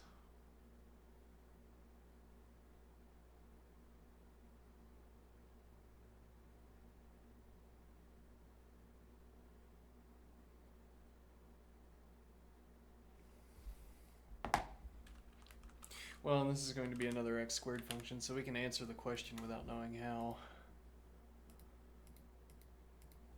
What do we mean? So we have x squared plus 3x plus 4. So this is a squared function. It would be reflected about the x equals y, but it wouldn't be a function.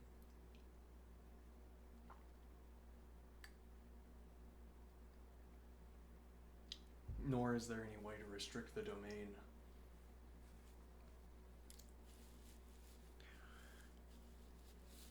There is an alternative operation, an alternative to restricting the domain here, which is that we only take the plus or minus.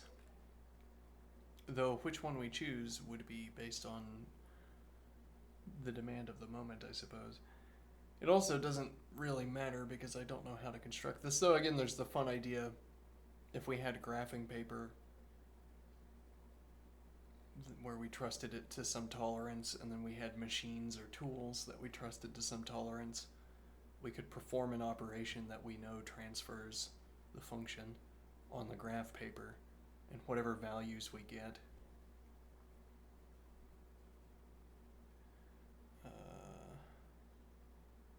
I mean, we could also, yeah, we can map critical values, like here. And that looks like it's probably 1.75, and we could find out whether it is. Or yeah, we could plot a finite collection of points, and then through some process that we trust, connect the dots to fill in the remainder of the function. Interesting. Other than that, yeah, I'm not sure. I mean, we could do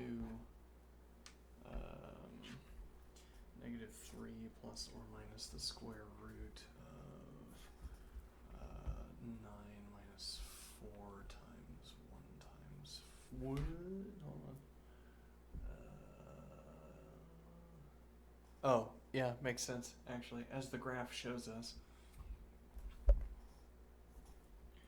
There are no x-intercepts.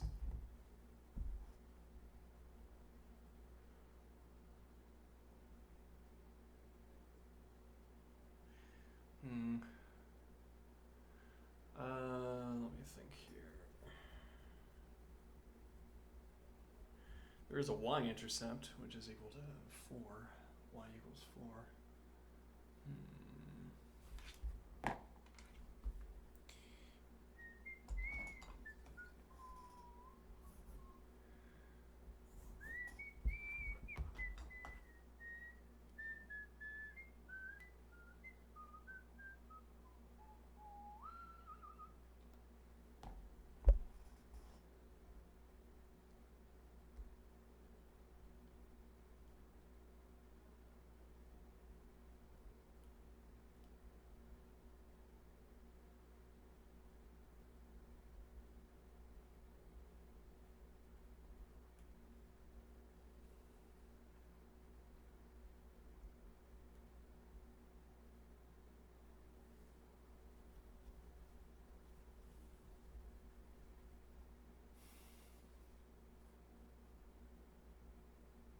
How do you do this?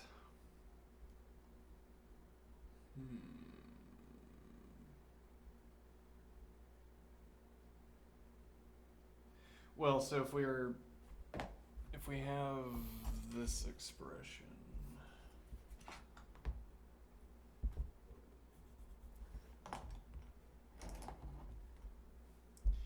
so y minus 4 is equal to e.g. x times x plus 3. Doesn't work. Doesn't do anything for us, right?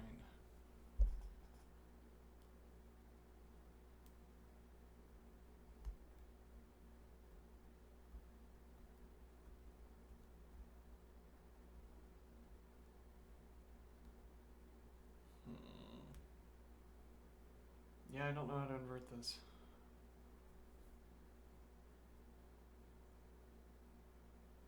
Oh well.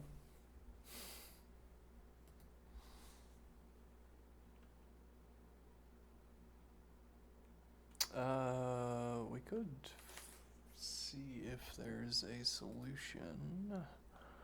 Haven't had to look at so many of those. What number is this? 329.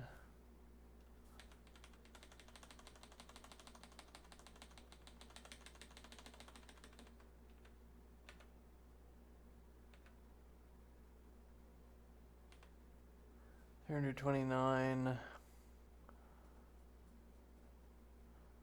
Uh-huh.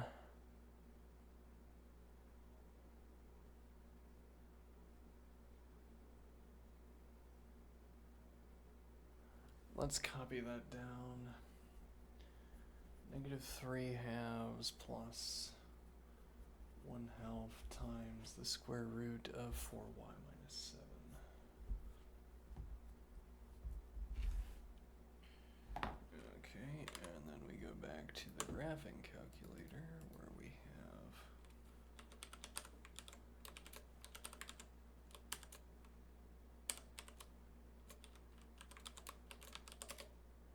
yeah, so this is what we were noting before. It's an arbitrary selection of the positive.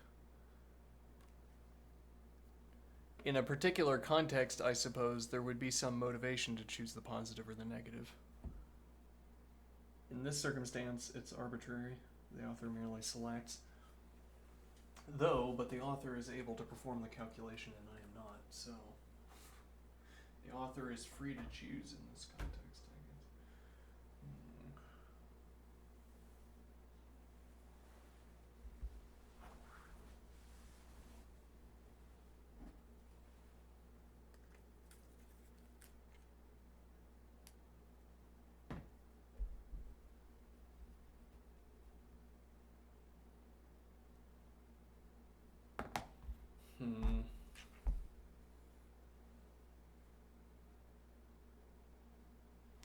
Well, we could do it in reverse. Yes. Alright, so we're going to have -3 halves plus 1/2 times the square root of 4y minus 7. It's interesting. This, as it were, encodes an instruction set for us. So, -3 plus the square root of 4y minus 7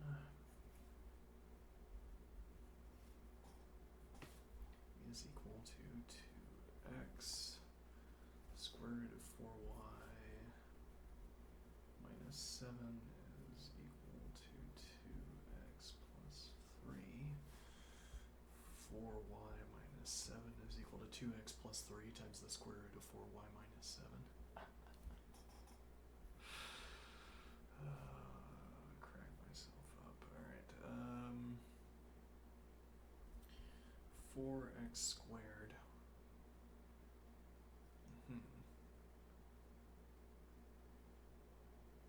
So you say 4x squared plus 12x plus 9. Huh. And now the idea is that 4y is equal to 4x squared plus 12x plus 16. Huh.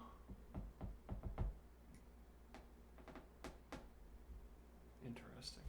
Then y is equal to x squared plus 3x plus 4. Interesting. Make me a programming language I can learn. Usually computer algebra systems. Let's see. Probably we don't need a computer algebra system to figure this out. Wait, why did that work though? So to do this in reverse, we start by saying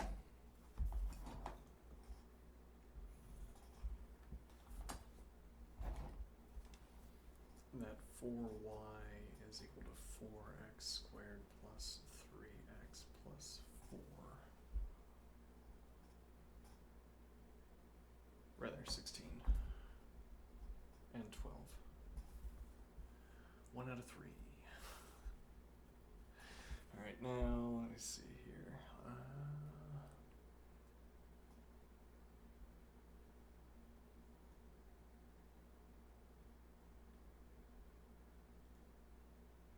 4y equals 4x squared plus 12x plus 16. Okay. And what good does that do us? Well, what did the next step involve?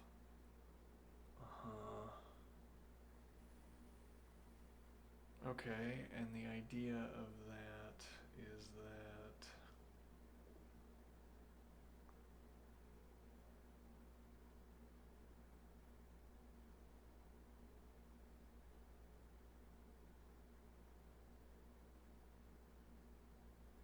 right, so this is equal to 2x plus 3 squared.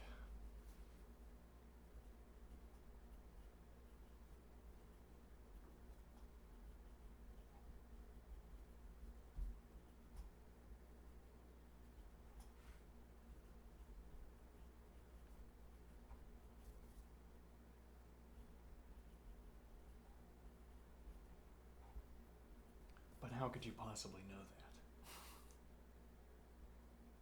How could you possibly become aware of this fact?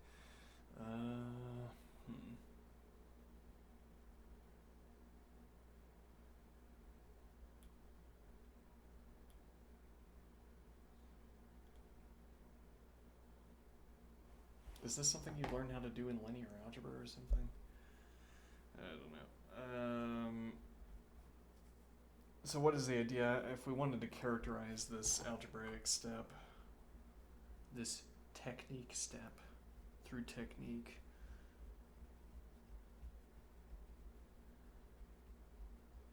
The idea involves shifting a constant value. So we multiply the entire expression through until we have some wiggle room with a constant. And then we shift the constant to the other side. We shift whatever portion of the constant to the other side that we need to shift in order that the remaining expression is factorable.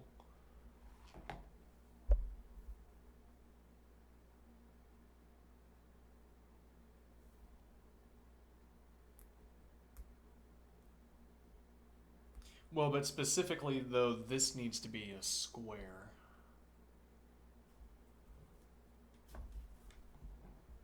Right, because if we had,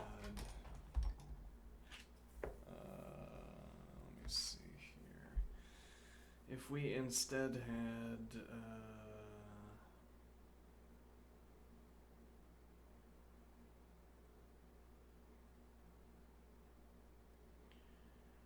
let's say we multiply by 5, okay, then we're going to have y is equal to x squared plus 3x plus 4, then we're going to have 5y is equal to 5x squared plus 15x plus 20.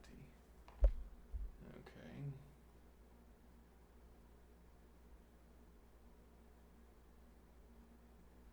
And now again, we have to be able to factor this into a square expression.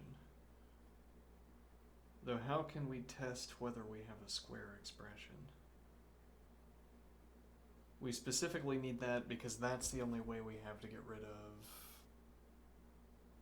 this exponent. Well, no, that's not true. Actually, the next step would be cube root, I suppose. That's interesting. Like if I had, for instance,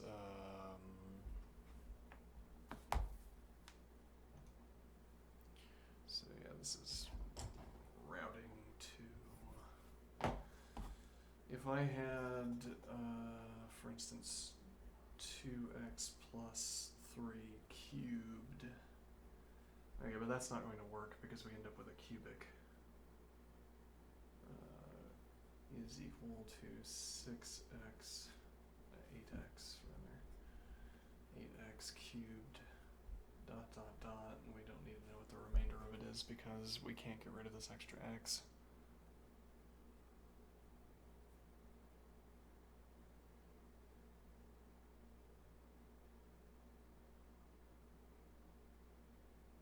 No, I don't think that's the point.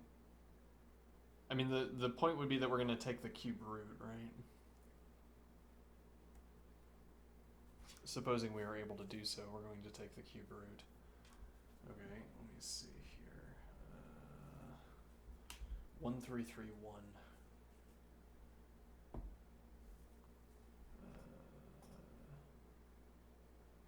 A plus b cubed is equal to a cubed plus 3a squared b plus 3ab squared plus b.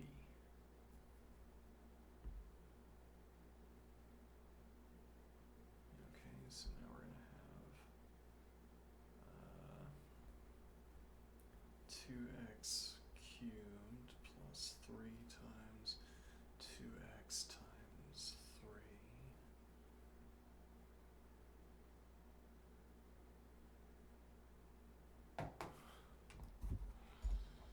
Will you mourn or will you move on?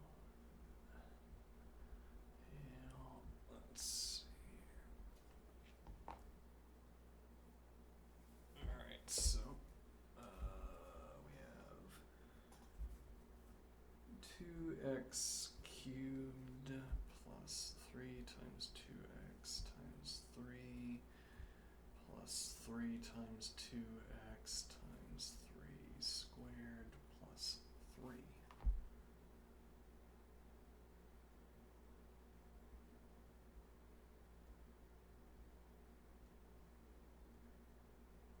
That can't be right. Oh, cubed. I'm glad we caught it. 8x cubed plus 918 x. This should be squared, so actually this is 3 times 8x. Nope. 3 times 4x. Nope, that's not right either because we need the square inside the parent. 3 times 4x squared times 3 plus 3, we'll say 6x, do a little bit of combined math. Never mind, 2x times 9 plus 9, nope, 27. Okay, 27, alright, and now, what is the idea? We have 8x cubed plus 3, 9, 36, x squared plus 9, 18, 27, 54, x plus 27. Okay, now the idea is that there has to be an alternative cube.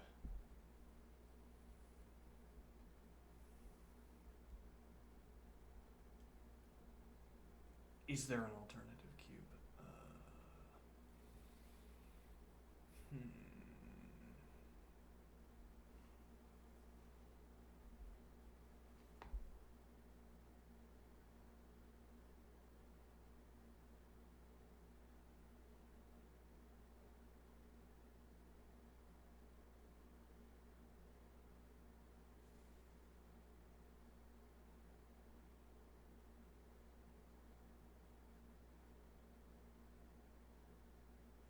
I don't think this is working out. I don't think this idea works out the way we're thinking it does.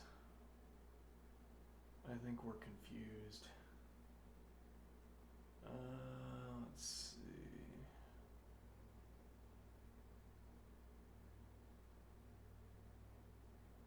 Well, what time is it? Can I claim end of day? Could.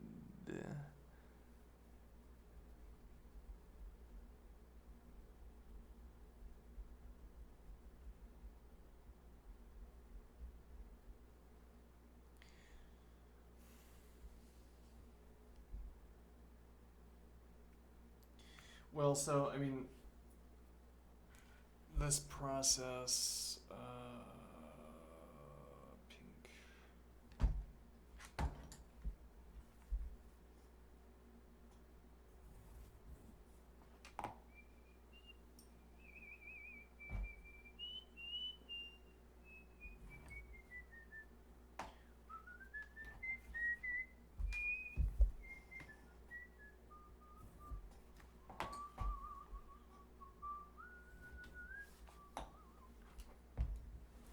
Yeah, though then this has to mean something other than underlining, which it typically starts by meaning underline.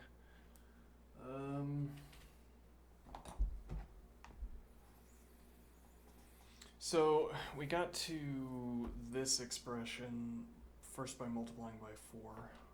Okay.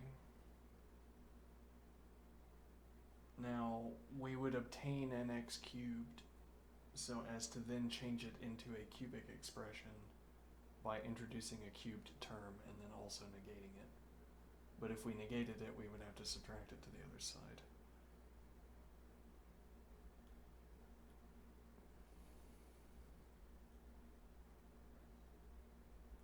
Is this generally doable, I wonder?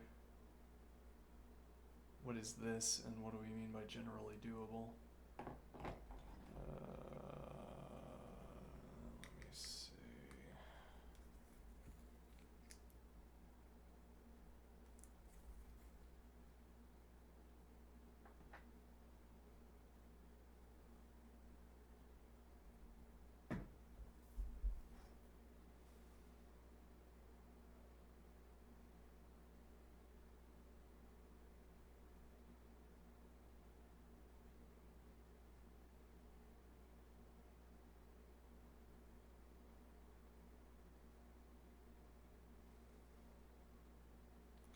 Yeah, again, I don't know how to investigate this question.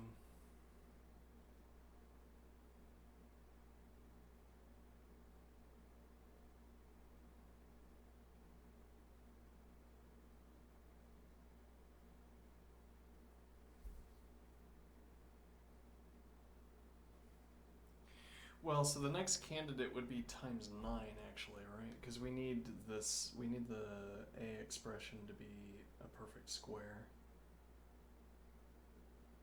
So if I said 9y is equal to 9x squared plus 18, hold on,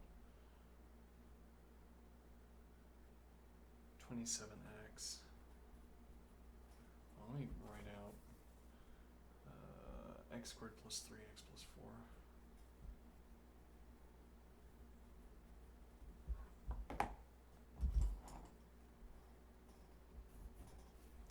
Alright, so we multiply through by 9, 9, 18, 27, 36. Okay.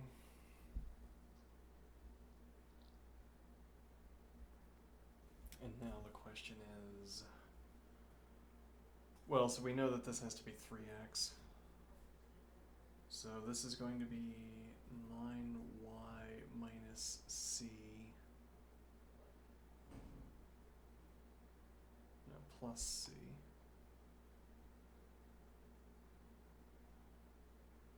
No, minus c, yes, okay. Is equal to 3x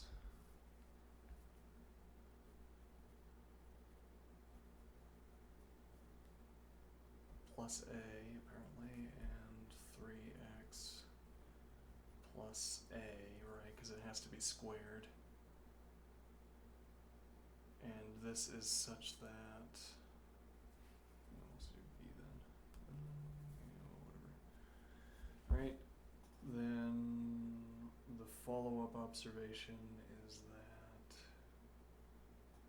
if we multiply this back through, we're going to have 9y minus b is equal to 9x squared plus, let me see,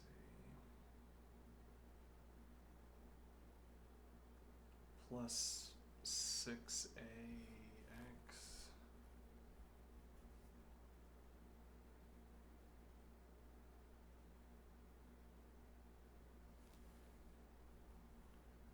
plus a squared. Hold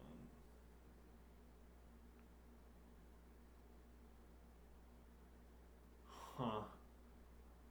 That's interesting. What is interesting here? This term. So if we write back over, 9y is equal to 9x squared plus 6ax plus a squared plus b.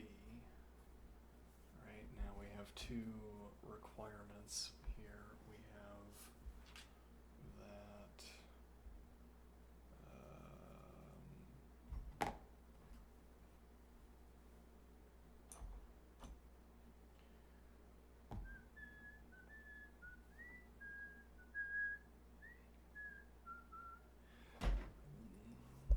we have two requirements here. I was about to give system error. Let's see. Comment.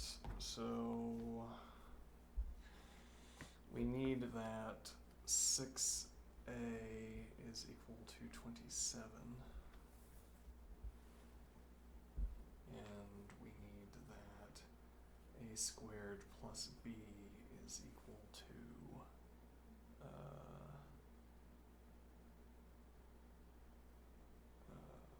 36.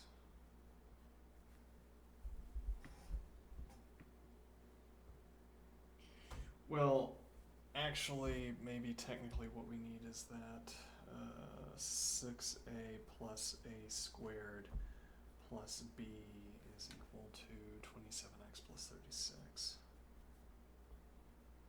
But that should amount to the same thing. Oh, 6ax plus a squared plus b is equal to 27x plus 36. This is the only x component, and these constants combine. I think there shouldn't be any logical issue or any objections making this kind of claim. Well, does that actually allow it? Does that give us enough to work? I say that a is equal to 27 divided by 6. Factor out the 3, and we get 9 divided by 2.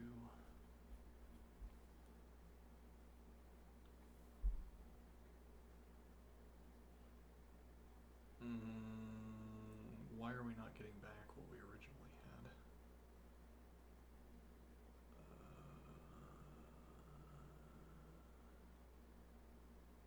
A is equal to 9 divided by 2, then we have 81 fourths plus b is equal to 36.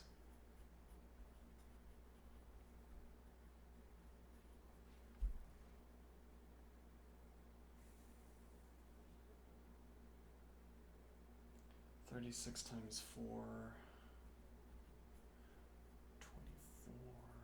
12, 4, 1. Yes, that makes sense. Okay. Minus 81, 3, 14, 6, 63 fourths. Huh.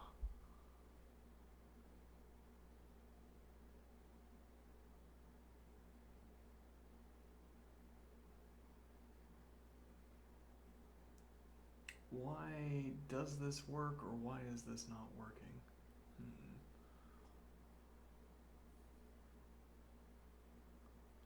So I say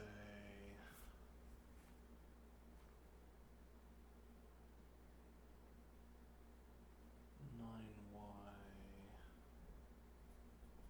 is equal to 9x squared plus 9 halves. No, 6 times 9 halves. Alright. 54 halves. Ah, it did work. 54 halves times x, which is 27. Yeah. And then we have...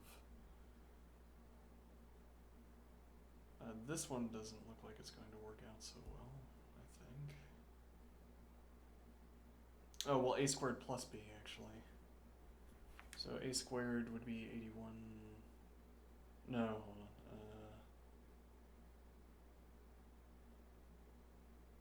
Yeah, 81 fourths plus 63 fourths. Right, if we divide out the 9, Which we could have done at the beginning, incidentally. instead of waiting until the end, then we're going to get y is equal to x squared. Then we get 27. No, rather, yeah, this is 27. This expression is 27. Then we would have plus 3x, which is what we expect, and then plus, this is 144 divided by 9. I'm kind of losing it, but let's see. Is 16 divided by 4 is equal to 4. Okay, so what's the takeaway here? Well, we now know what A and B are.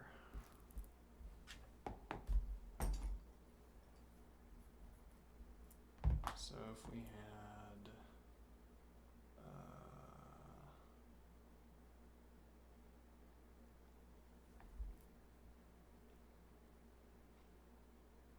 right, so we're saying 9y minus b is equal to 3x plus a squared semicolon b is equal to 63 fourths, a is equal to 9 halves. Okay, then we have 9y minus 63 divided by 4 to the 1 half is equal to 3x plus 9 divided by 2. Then we have 9y minus 63 fourths to the 1 half minus 9 halves divided by 3 is equal to x. Is that the same? Let's find out.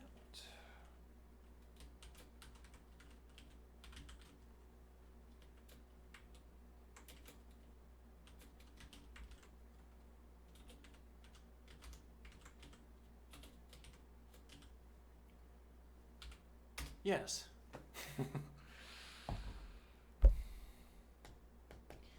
All right. I'm done. Have a good one. And I suppose we could, well, yeah, the next step would be generalizing this to, well, the next step in this sequence would be that instead of multiplying by 9, we multiply by 16. All right. But for now, I'm going to go. See you soon. Have a good one, etc. Alrighty.